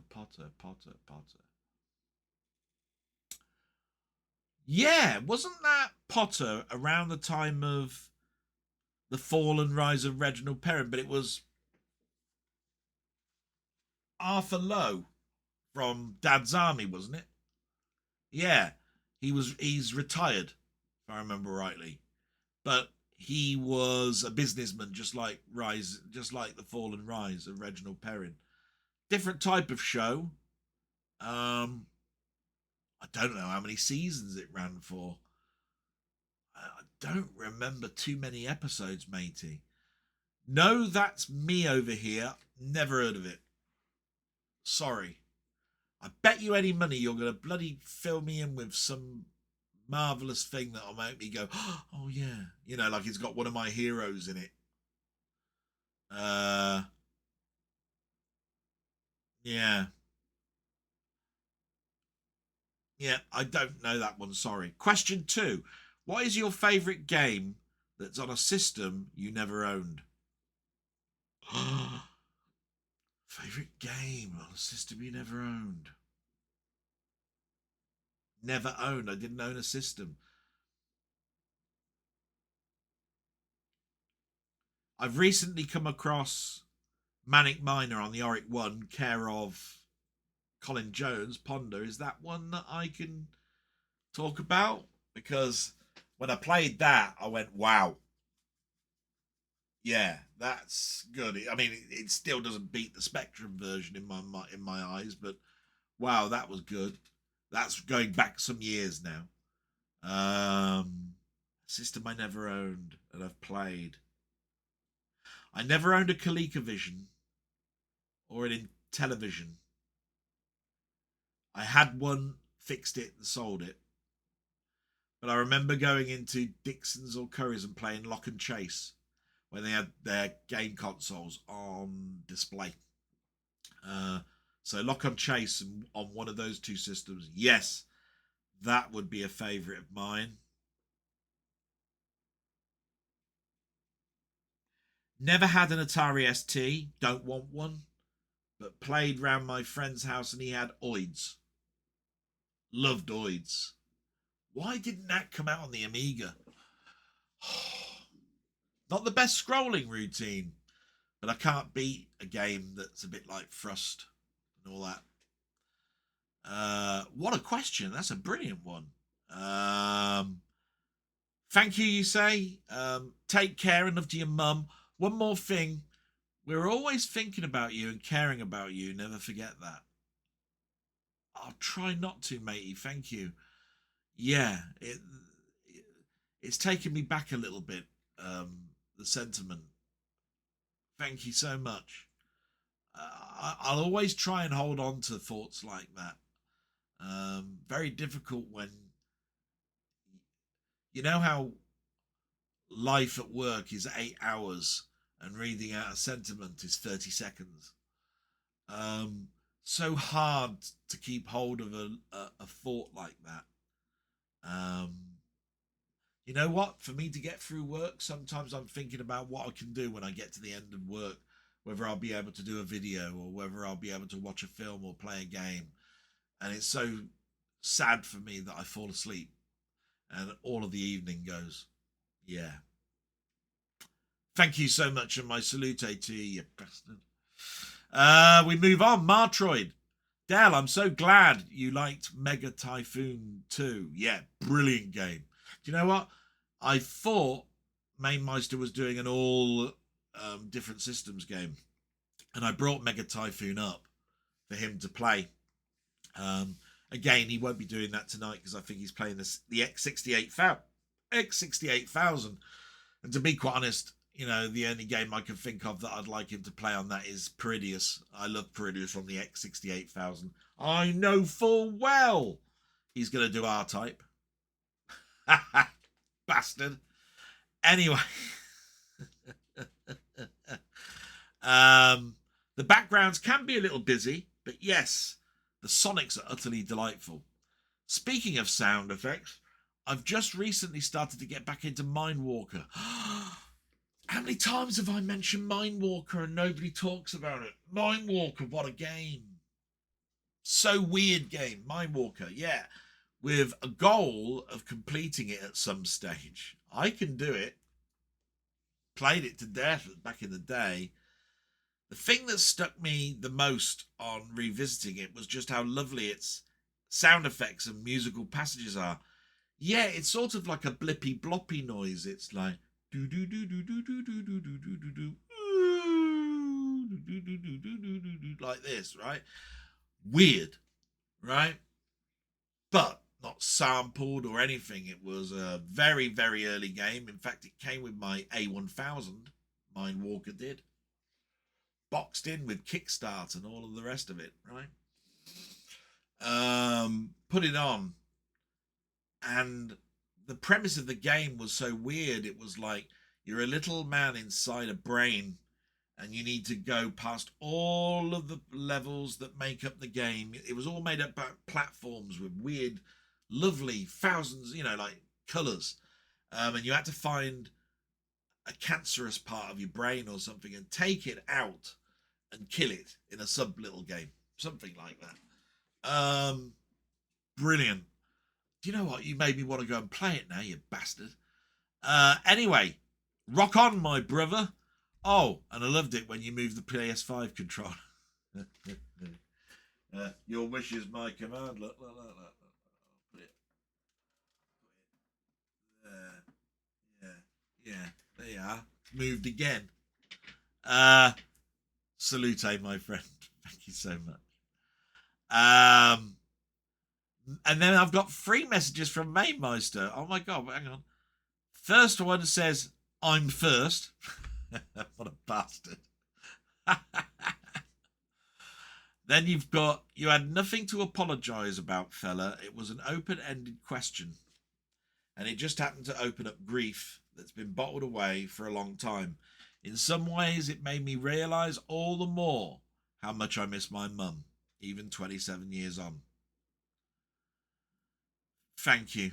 And Martroid's sentiment to that is, I miss my mum and dad too, Al. All the best, mate. Yeah. What a day we had on that Friday with all the music. If you weren't there, you missed a fantastic event. It was sort of like listening to a DJ stream and listening to the music, the tapestry of music for your life, you know. And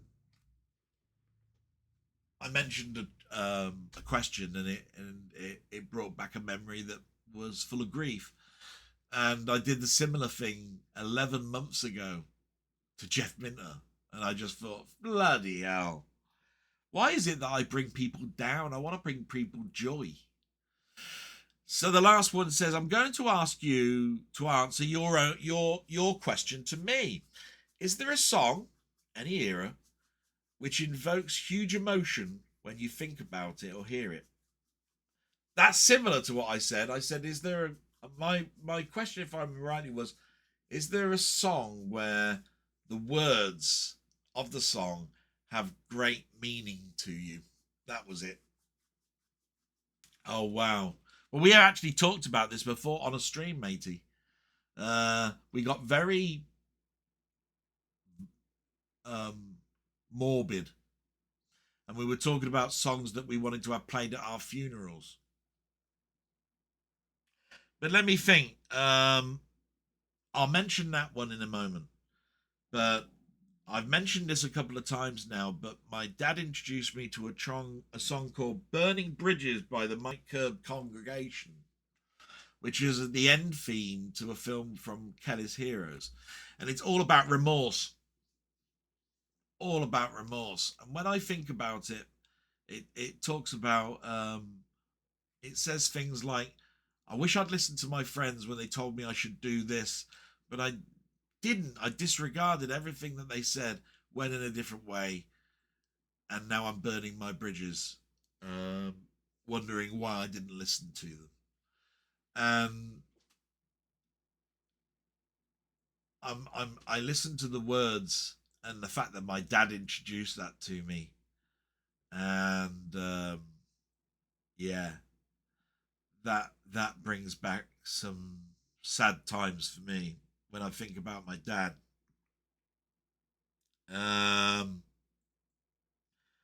Yeah. Moving on. The tune that I want played at my funeral is Skyline Pigeon by Elton John.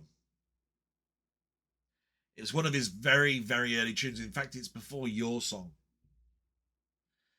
And it tells a tale, of about a bird in a cage. That's how I look at it. And this bird in a cage is thinking about what it would be like to have the cage open and allow it to fly away free.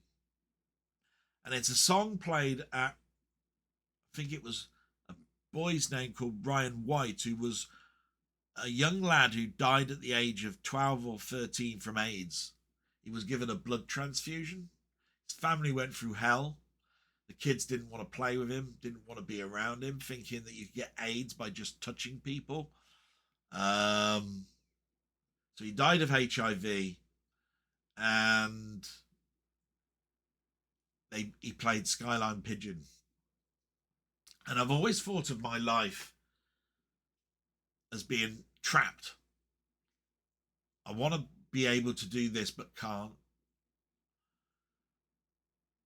And I think to myself when that's played at my funeral that I'm now free. Yeah. This is hard, you bastard. There's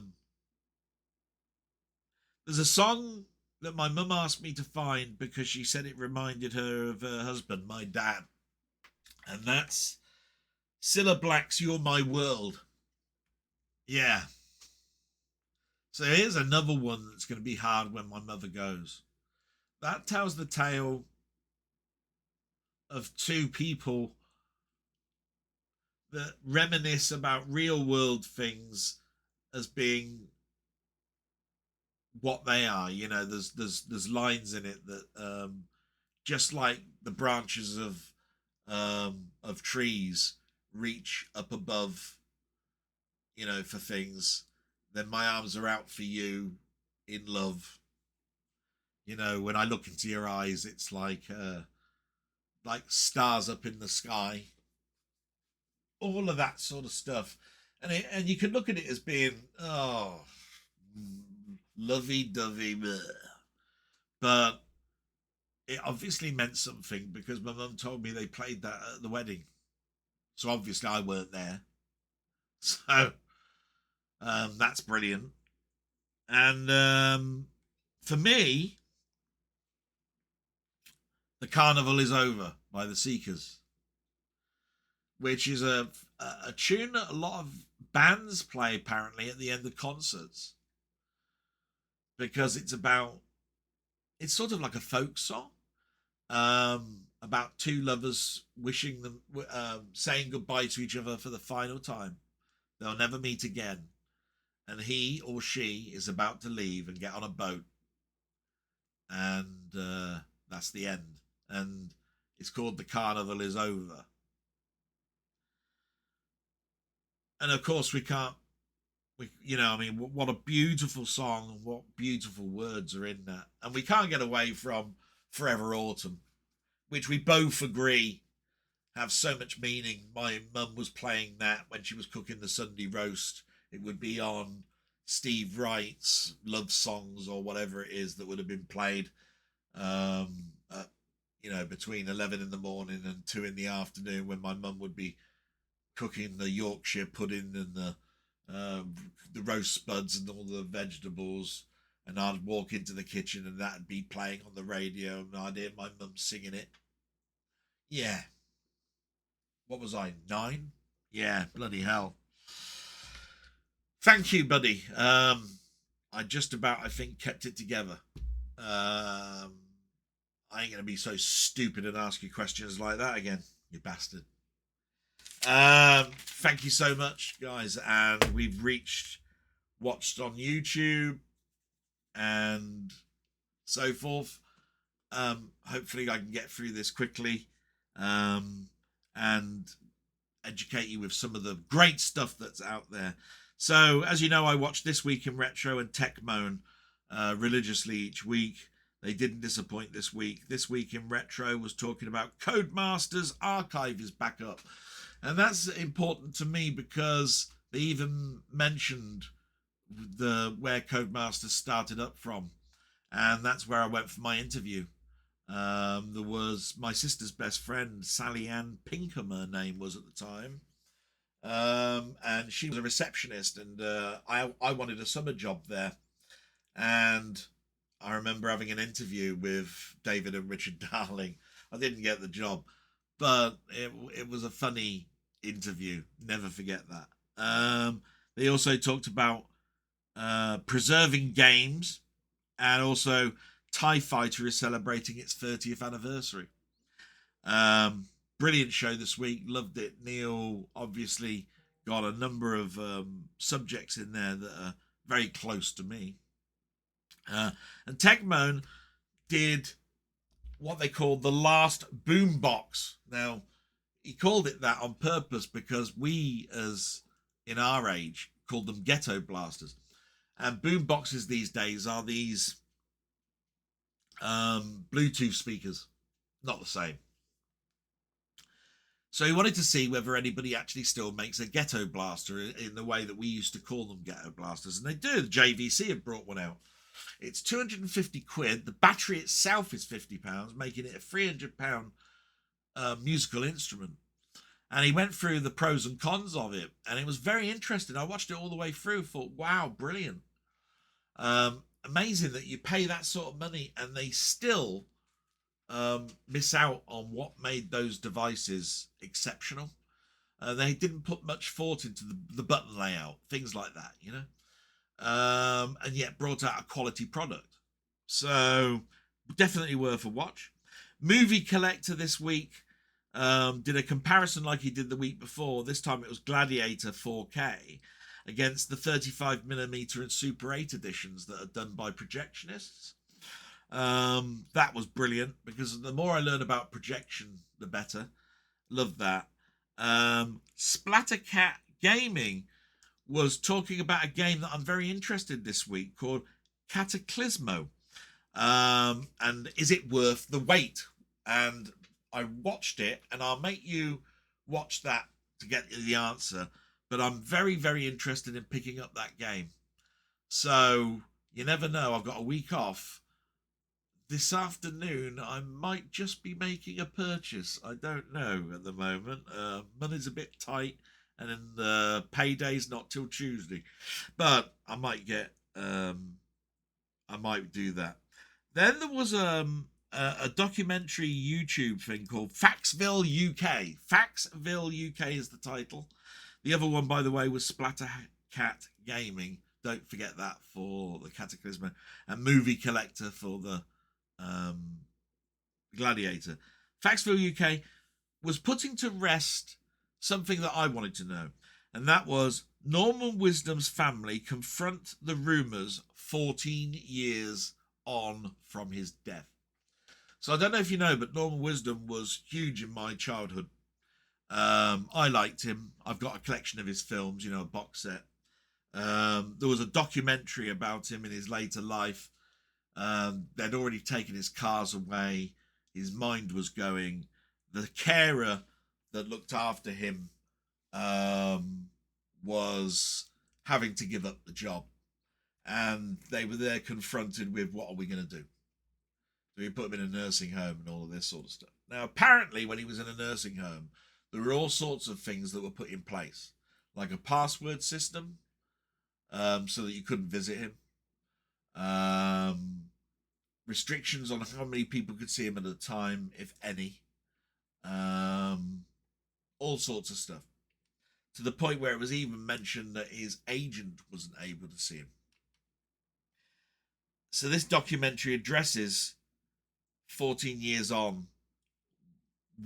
Were these things actually in place, or are they rumor? And what were the reasons behind them if they were in place? Interesting. Totally interesting if you're interested in the end life of Norman Wisdom, which was very sad. But it always is the end of anybody's life. Then there was a Mr.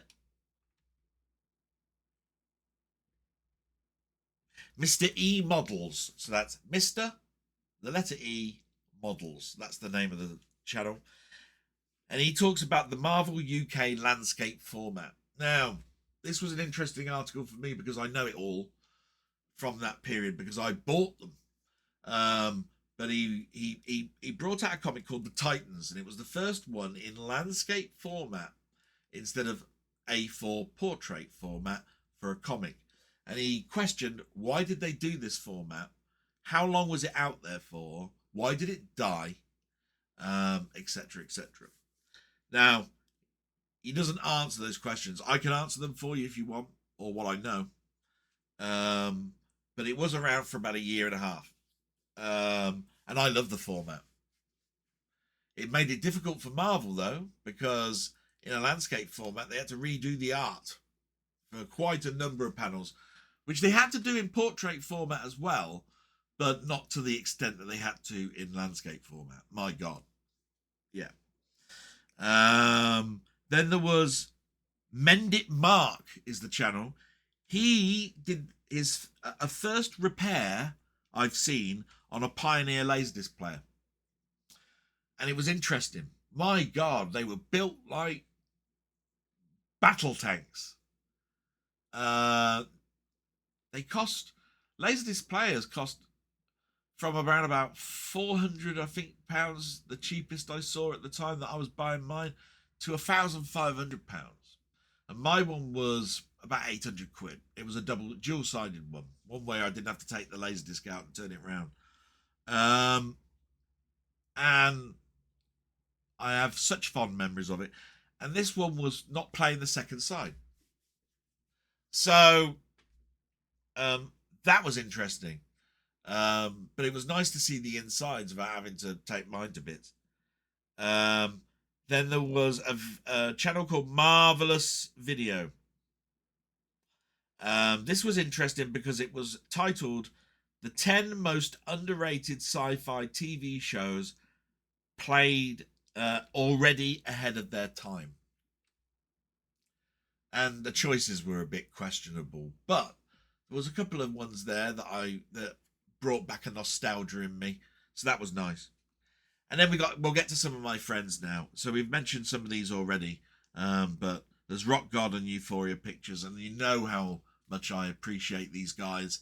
Their channels are just brilliant. If you haven't subscribed to them already, please do so. You will not be disappointed.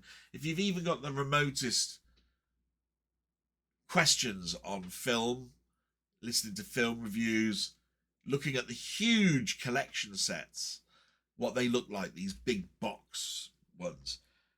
Visit these two guys. This week, Rock God did his Video Nasty Vinyl Soundtrack Collection, Part 1. And Euphoria Pictures did a Civil War 4K unboxing, a Deadpool 2 4K Collector's Edition unboxing, and a little bit about his stairway to movie heaven. He's got a stairway that leads up into his movie collection. I'm a nosy bastard, so of course I'm interested in knowing what that's going to be like. But the quality of Euphoria Pictures is like second to none. It's silly for me to keep mentioning, but it is. It could almost be Hollywood Cribs. Do you know what I mean? Brilliant. We move on to my friend Ian Hill, The Ramblings. Oh, wow. For somebody who's not very well and that, he does look after us. Here we go. Top 5 films from the 1960s. Top 5 films from the 1961. Top 5 films from the 1963. Top 5 films from 1964. Cocoon Blu-ray review. Time Crimes Spanish DVD review. Post package unboxing from gifts from friends. Live with me, amongst others. My God. And the live channel was just a bomb, just a blast. Loved it. I'm so looking forward to if he invites Jim Jam along this Wednesday. That would be brilliant. I'm going to be going to Birmingham on Wednesday, but I'll be back in plenty of time for that. I'll have many tales, I hope, to say about that visit to Birmingham. Looking forward to that. Then we've got Mondo Chelloveck movies. My God. His output might not be as high as Ian Hill, The Ramblings. By the way, Ian, salute. My God, you come out with some stuff, you bastard. Salute. Mondo Chelloveck movies. He got an amazing signature for a film that he's got. And he's even got the photograph next to the actor that was in it and a signature to proof that the signature is legit. So many of my stuff is signed and I've got no proof, but there's a couple of later things I've bought that I have got a photograph to show that the signature is legit. Absolutely interesting. And then he did a crazy zombie film series 1 to 8, which blows my mind because they're films that I know nothing about. So it's a total fest of me knowing nothing and coming away knowing something, and that's what I look for in a YouTube video. Mondo royalty amongst the pantheon of YouTube presenters. Jim Jam movies. What can I say about Jim Jam that I haven't talked about already? He did a surprise gift from 2 friends. So he's had 2 people send some more stuff to him after I think I've opened the floodgates, to be quite honest, matey. I don't know. But I hope many more come to you. You deserve them, buddy. And Out and About, a mini adventure for which he decided to go out into his hometown, show what he does when he goes out in town, and then do a little bit of a review of them when he gets back home. Brilliant. Love those. They're fantastic. And I can't mistake. Salute, my friend. Brilliant. Looking forward to a chat in the future. Possibly a meet on Wednesday, but we keep that open-ended. I can't miss these 2. Playtendoguy, whose output now is diminished slightly, brought out a wonderful set of videos this week. One was his Blu-ray pickups, and one was his sale items bought from Game for his PS5, PS4. I didn't even know there was a sale on, matey. He bought stuff for £3 on the PS5. Jesus, I haven't bought one game on the PS5 that hasn't cost me less than 20 odd notes. So, not that I've got that many, but £3? Yeah, would I? I'd probably blow my wages on that sort of thing. It'd be like, yeah, I'll get it for the future. Do me a kid in a candy store. And Muckman-Movies. I had a little bit of a break just now, and I splashed my face. And an alert came up saying that he's just done his top steelbooks in the superhero range. And you know me and steelbooks. And he came on to Ian Hill's rambling chat on Wednesday. And I happened to mention that I loved his steelbook video of his science fiction stuff, and it was part 1. And I said, all I need to know now about this guy is where he lives and when he's out. Because they're mine. That collection of his, mine. It's going nowhere other than this house. And when the police come around, I'll be going, I don't know anything about it, officer. Those are all mine. They just happen to be the same as looking as his. Did he buy all these other steelbooks that I've got? I joke, of course. So Muckman has just released, literally in the last hour, a video. Go and watch that. And we move on to what I've watched of my friend's stuff. And then we get to the end. Thank you so much for bearing with me. It's a long one this week. Your YouTube. Down the rabbit hole. He did 2 reviews. Atari Fireball and Monkeying Around with Banana Chips. Which reminded me of the packaging of something that was cashing in on Minions. But the funny thing about it was he was releasing these, and he's actually over in this country at the moment. Go watch Mamemeister's Friday Waffle, which you should be doing anyway. And you'll know that those two went for a steak meal this week. And he sent me a quick message saying, just in case your ears were burning, myself and Mamemeister talked about you a lot tonight. And I can feel it. I can hear the words now. Yeah, that bastard Dell. Don't listen to a word he says, blah, blah, blah, blah. I can imagine it. Yeah, what a bastard he is. He's nothing like what he is on his videos, all of this. I can imagine it. Imagine it totally. So my ears are burning now. We move my salute to you, and I hope you enjoy the beautiful sunshine that's going on at the moment, if you haven't flown back. Robert's Retro Gaming in Canada. Wow, what can I say about gaming royalty of America? My God, he should have that. He should have actually a crown on every time he plays. Only it looked like a Burger King commercial, probably. What's he brought out this week? Let's see. Minecraft Play episode 120. Hardcore Minecraft episode 34. Dwarf Fortress episode 16. Spectrum Games Hero and Heroes Returns. Didn't even know about Heroes Returns. Hero I knew about on the Spectrum. Wasn't a big fan. It's the only one of although there isn't a bad Hero game on any system, Hero for the Spectrum is my weakest. Commodore 64 gameplay of Park Patrol and Lady Tut. ST version of Oids, which I mentioned just earlier on, although my friend actually did play that back in the day, and I played it as well and loved it. What a great game. SNES version of Evo, Search for Eden, and an 8-bit version on the Atari of Green Beret, which, to be quite honest, is atrocious. Let's be honest, it's atrocious. Thank you, buddy, for entertaining me all through the week. Looking forward to what's going to be coming out this week, you bastard. And we move to Steve's Gaming. Planet Crafter episodes 64 to 70. Bloody hell.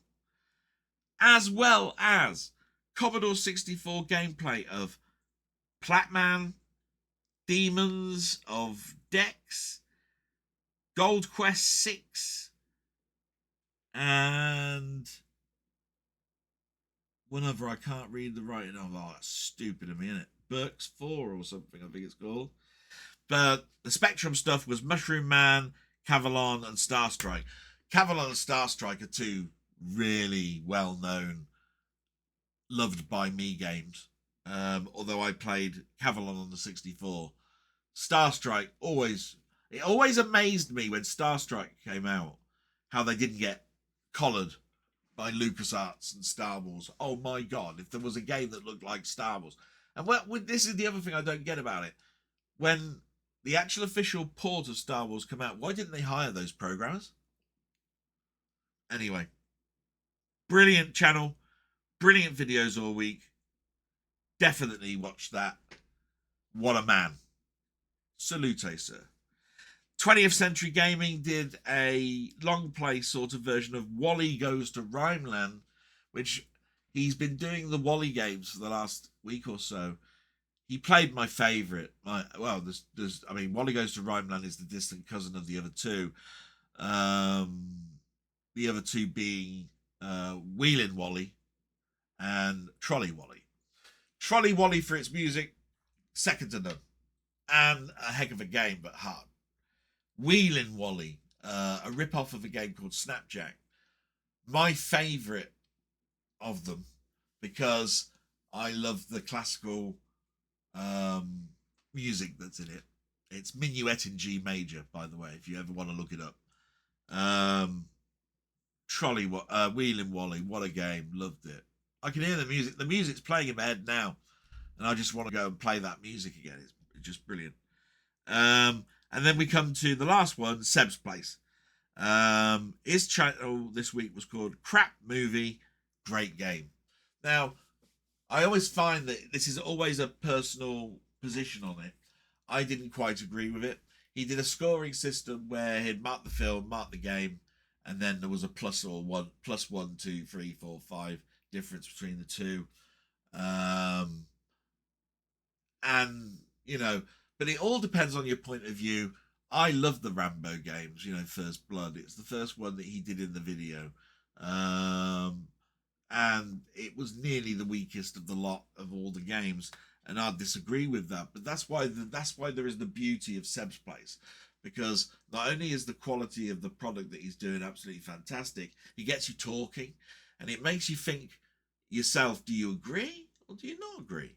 And that's the whole point. So, fantastic. We'll move to the next camera because it's getting quite late to show you what's bought this week. And it's next to nothing, guys. I think more is arriving this week, really. It's been a quiet week. So, Jaws 3 is now out. Lovely lenticular cover. You're not going to see that on the camera, but it's lenticular. See, it just slightly shifts. I can't really show you that. But it's a lovely steelbook release. I'll just put the back up. Had a lot of... There's only 2,000, look, you can see made. It's had a lot of bad press because of how it was been restored.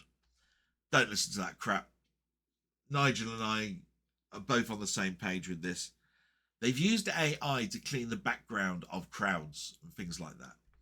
When I watch a film, I'm looking at the shark. I'm not looking at the sea. Right?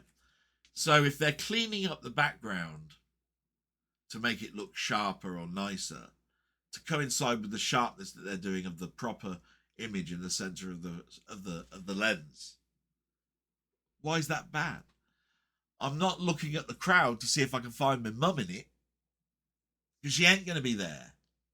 One. The other one is they're in the crowd. That's it. Background noise.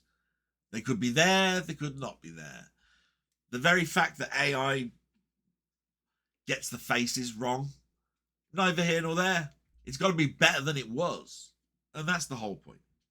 And then this one, which is nothing really new because I've got the steelbook of it, but I bought this on Prime Day, which was Flash Gordon. I've got the steelbook of this, but this reduced to such a price that I needed it.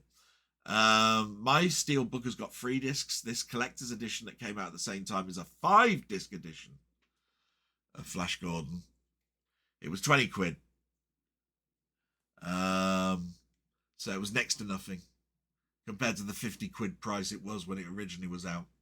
I therefore get the extra 2 discs plus the comics and everything else that comes with it. And like I say, because I bought it on Prime Day, it only came this week, but I've shown the steelbook a time before. Which brings us then nice and neatly to trailers, for which there aren't going to be that many because I haven't watched that much this week. It's been a packed week. But let's get cracking with some films I've watched this week or some of the stuff I've just bought. So I'm going to shut up and let you watch.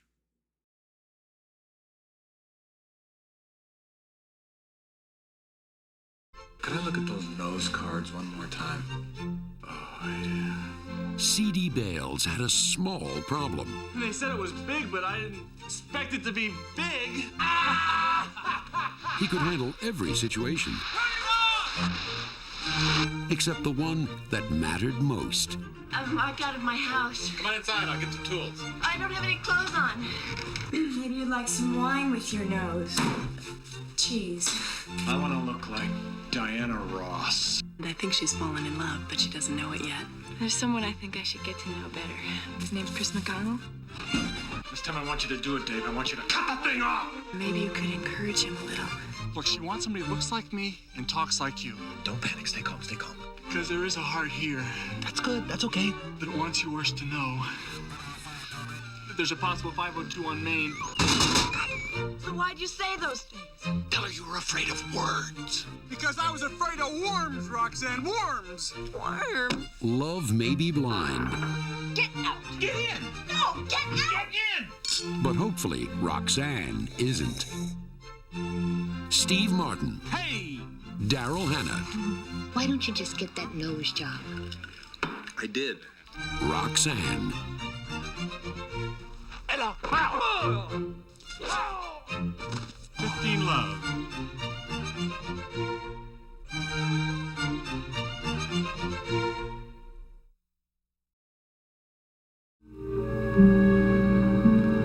A creature alive today has survived millions of years of evolution.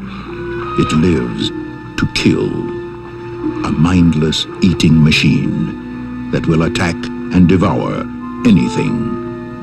One terrified you like nothing you have ever experienced when it captured your imagination and tapped your fear like no movie before it. Then, just when you thought it was safe to go back in the water, two continued the legend and spread the fear. Next summer, nature's most terrifying creature takes on an all-new dimension in an all-new adventure. And for the first time, the terror of Jaws will not stop at the edge of the screen.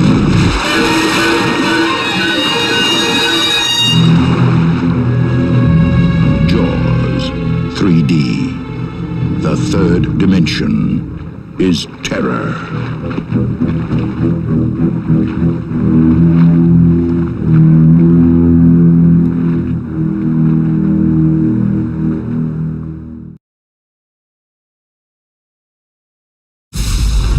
What plaything can you offer me today?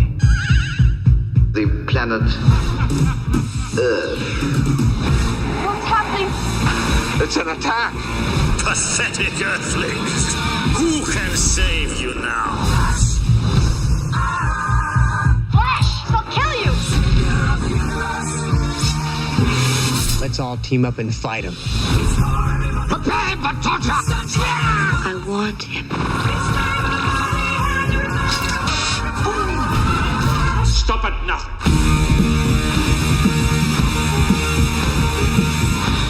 Flash, I love you! But we only have 14 hours to save the Earth! Flash Gordon is still alive. Gordon's alive?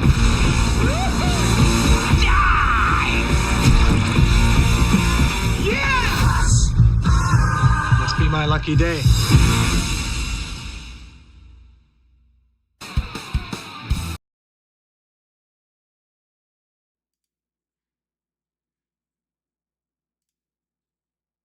And there we go. And hopefully I don't get a copyright strike on that one. Jaws 3 gets a bad rep. Don't get me wrong, it's a pretty poor film. And the 3D shockingly bad. But it's not that bad that it shouldn't be in some certain people's collections like mine. I remember going to the cinema and seeing that. Loved the first one. Second one loved as well. The third one just didn't, it seemed disjointed and not part of the original to me. But throw away that and think of it as a different film and just a shark film. It's all right. You get some enjoyment out of it. It's quite fun. Like I say, I've got the soundtrack of it. You know, I've it now adds to the 4 films. So brilliant. Everybody knows about Flash Gordon. Hopefully I haven't got a copyright strike on that. If it is, this is going to take longer to actually get out to you guys. And other than that, Roxanne. What can I say about Roxanne? Watched it a couple of weeks ago because of Shelley Duvall's death. Loved it. Watched it again this week. In fact, it might be a good idea for me to do a capsule review of it. So many memories of Roxanne. Not talked about too much. A lot of Steve Martin stuff is not talked about too much, you know. I mean, I've done a capsule review of The Three Amigos. But, I mean, you've got The Jerk. You've got Dead Men Don't Wear Plaid. Man with Two Brains. All of Me. What a film All of Me was. All of Me. What a great film. Yeah, Roxanne. A Simple Twist of Fate. Pennies from Heaven? Yeah, my God. So, something for the future. And with that, I'm going to say salute to you all. I do hope you got some great enjoyment out of this. I hope this grows. I hope I get more people listening to my crap. Even if it's just to pass away or get to sleep at night. That'd be nice. Thank you so much, and roll on next week. I'm going to try and relax this week. And with that, salute and bye-bye. See you next week.